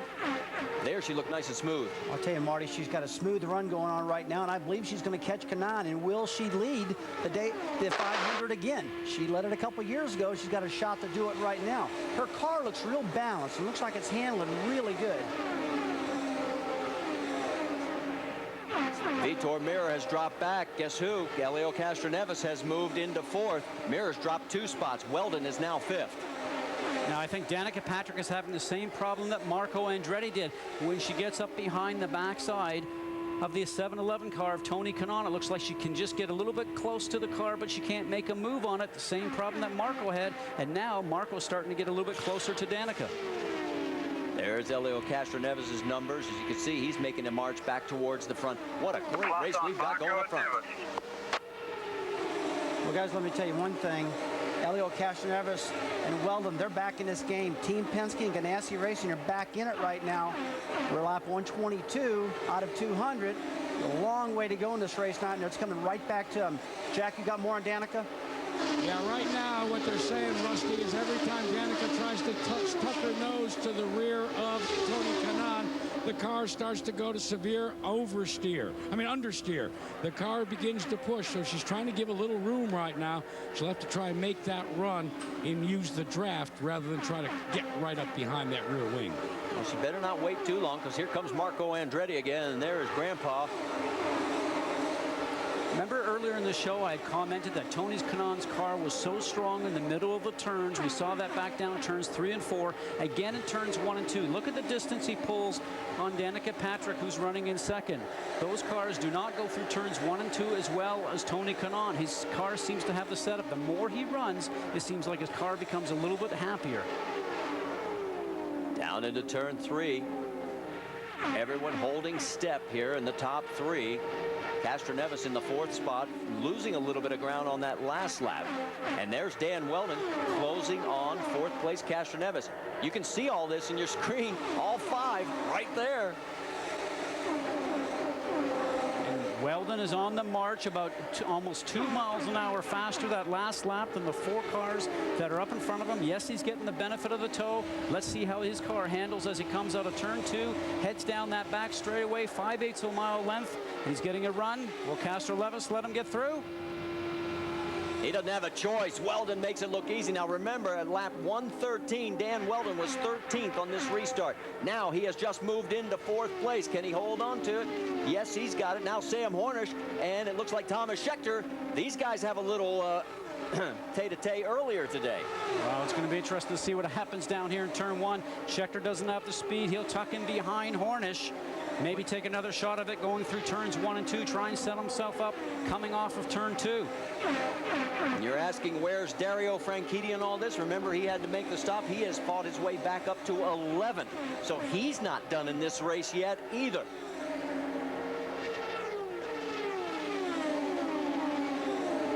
So as Franchitti makes his way through turn 3, we can tell you that Ed Carpenter has made a pit stop. He has fallen all the way back to 20th. He is in the pits, and it looks like that's going to be an extended stop. Something may have happened. So that 9th place run by Ed looks like it could go for naught. Now they're getting him back underway, but it could be too little, too late. They knocked out about some 222 mile-per-hour laps in this restart. The tires were cool. They had a lot of grip in the racetrack, and all of a sudden they're down about 219 right now. You can see that the ill-handling cars are starting to rear their ugly heads again. Danica's complained about a push, but Tony Kanaan doesn't seem like he has any problem whatsoever. The strongest car in the field besides Tony Kanaan looks to be like Dan Weldon. Dan likes his car right now, and Castroneves is hanging on real good. Down the front straightaway, they come one more time. Danica takes a look. She's not close enough. Jack, you've got more? Yeah, Rusty, you're absolutely right. Dan Weldon likes his race car, as does his owner, Chip Ganassi. They've been watching each of the individual laps being clicked off, and they keep telling Dan that he is the fastest car on the racetrack. Vince Welch? Tony Kanaan likes his race car as well, Jack, but what's going to come in between Kanaan and possibly victory today is that he has to pit in about 10 laps for fuel. So Tony Kanaan, he's currently leading the way, but he's got to come in for a pit stop in 10 laps, and their weather forecaster down here in the pits is saying maybe 30 minutes. Believe me, this team is well aware of the weather that's looming.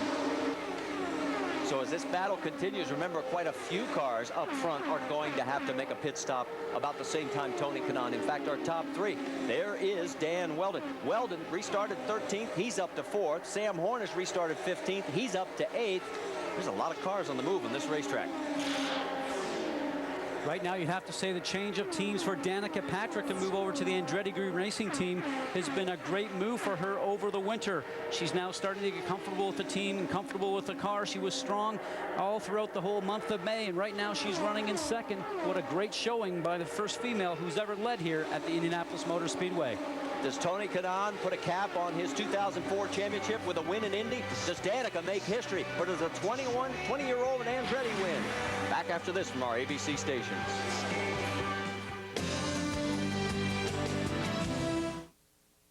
The Scott Township Hose Company presents the Lakeland Area Community Fair, May 30th through June 3rd at the Lakeland Junior Senior High School grounds, Route 247, Chapman Lake. A fair for the whole family with food, fun, games, and rides.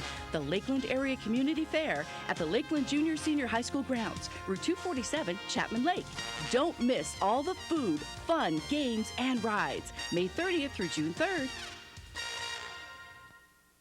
Feeling a little lonely? Well, join the club. All you need is a little support. 3 celebrity exes help the brokenhearted get mad, get even, and get a new start. We're going to get through this. The Ex-Wives Club premieres Monday, 9/8 Central, only on ABC. Stop! Payment notice at Dixon City Hyundai. Terminate your current lease or loan, even if you owe $12,000 more than it's worth. Get into a brand new Hyundai or pre-owned vehicle from $29 down and $99 a month. Get double the Hyundai Advantage, America's best warranty to 20 years for 200,000 miles at Rosado's Dixon City Hyundai. #1 in Pennsylvania. Call 1-800-426-4054. That's 1-800-426-4054. Wherever the morning takes us, Good Morning America is here. You've always got a reason to shine. Waking up with Good Morning America. This is WNEP-TV, the news station.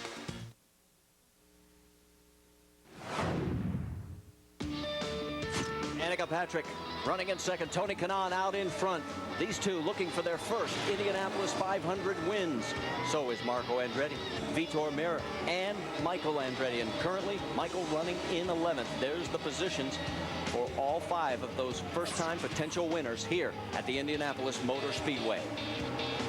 We're lapping at number 133 right now. That's what we're working on, and still out in front is Tony Kanaan. And now the big question mark is when does he have to make his pit stop? Now Kanaan's coming up to traffic. This is when Danica Patrick needs to be close behind Tony Kanaan, because Tony Kanaan's going to have to slow here a little bit. She's going to have to take the opportunity to take advantage of that traffic that Tony's going past. She will not be able to do that. That's Richie Hearn that they're both going around. And look at Weldon. He was all over the back end of Marco Andretti's car. Now Marco's going to get held up through the corner. Will he make the risky move into the chute? No. But watch Dan Weldon right now. He's going to slingshot past these two because he's going to take advantage of the mistake that happened up in front of him. And look at Sam Hornish. Here he comes. He may get Marco by the end of the straight. It's Castro Neves right behind Marco, and then Sam Hornish. Marco gave the gesture to Richie Hearn for holding him up. It cost him a position. And Richie almost found the wall like so many other people have previously when they try to be kind and let the cars go through on the low side and they get themselves up into the marble area. Now his car is going to have lots of marbles on the tires. Will that car be able to get through turn 1? We hope for him it will. Dario Franchitti looking underneath, and he makes the pass, and he gets around Sam Hornish. This action is all for position, folks. Marty, we're just moments away from Tony Kanaan hitting pit road along with Marco. I believe Marco's coming down pit. He's still on the racetrack, but we're just a couple laps from these first group of people pitting right now. Jack? Yeah, Rusty, the first of the leaders, Dan Weldon, is in. They have filling the fuel. They've changed the tires. No gas. He lights them up, and Weldon will be the first out in what could be the next to last pit stop. And remember, all the others that were up front are going to have to pit as well. One of the Penske cars is pulled off. There's Marco Andretti. And it was Sam Hornish that blinks first. So Sam is in. That's Elio Castroneves with Dario Franchitti. Here's Sam on the right side of your screen as the action continues green. Here, these are crucial pit stops. 5, 4, 3, 2, 1, shallow. Nice and easy, real easy. Good job, watch me. Watch me. That's Roger Penske. Watch me. Watch me. Watch me. Watch me. Watch me. Watch me. Watch me. Watch me. Go, go.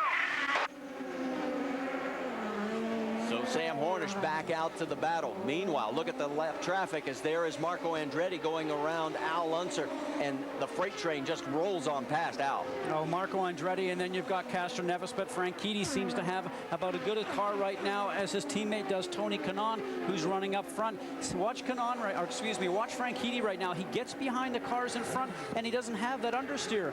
As we see the number 4 Vitor Meira on your right-hand side going through service. These two are going to fight down towards turn 3, but Franchitti, guys, has just a great car, and it seems like the cars in front, the dirty air does not disturb his race car like most of the other drivers are complaining about right now. All of a sudden, Thomas Scheckter goes shooting around Elio Castroneves. You were on board, and here comes Elio as he peels off for pit lane. So that was the reason he was slowing down. Tony Kanaan is also into pit lane. So here they come. All of the front runners that didn't stop when we first went back to racing. Let's go to Vince Welch. Tony Kanaan is coming in for 4 Firestone tires and a full load of fuel. George Klotz, their strategy man, told Tony, be patient. It's going to be a long stop because we got to fill it all the way up. The fueler is Brooke Hall. Very important. They got him away cleanly, Brian Pettigo.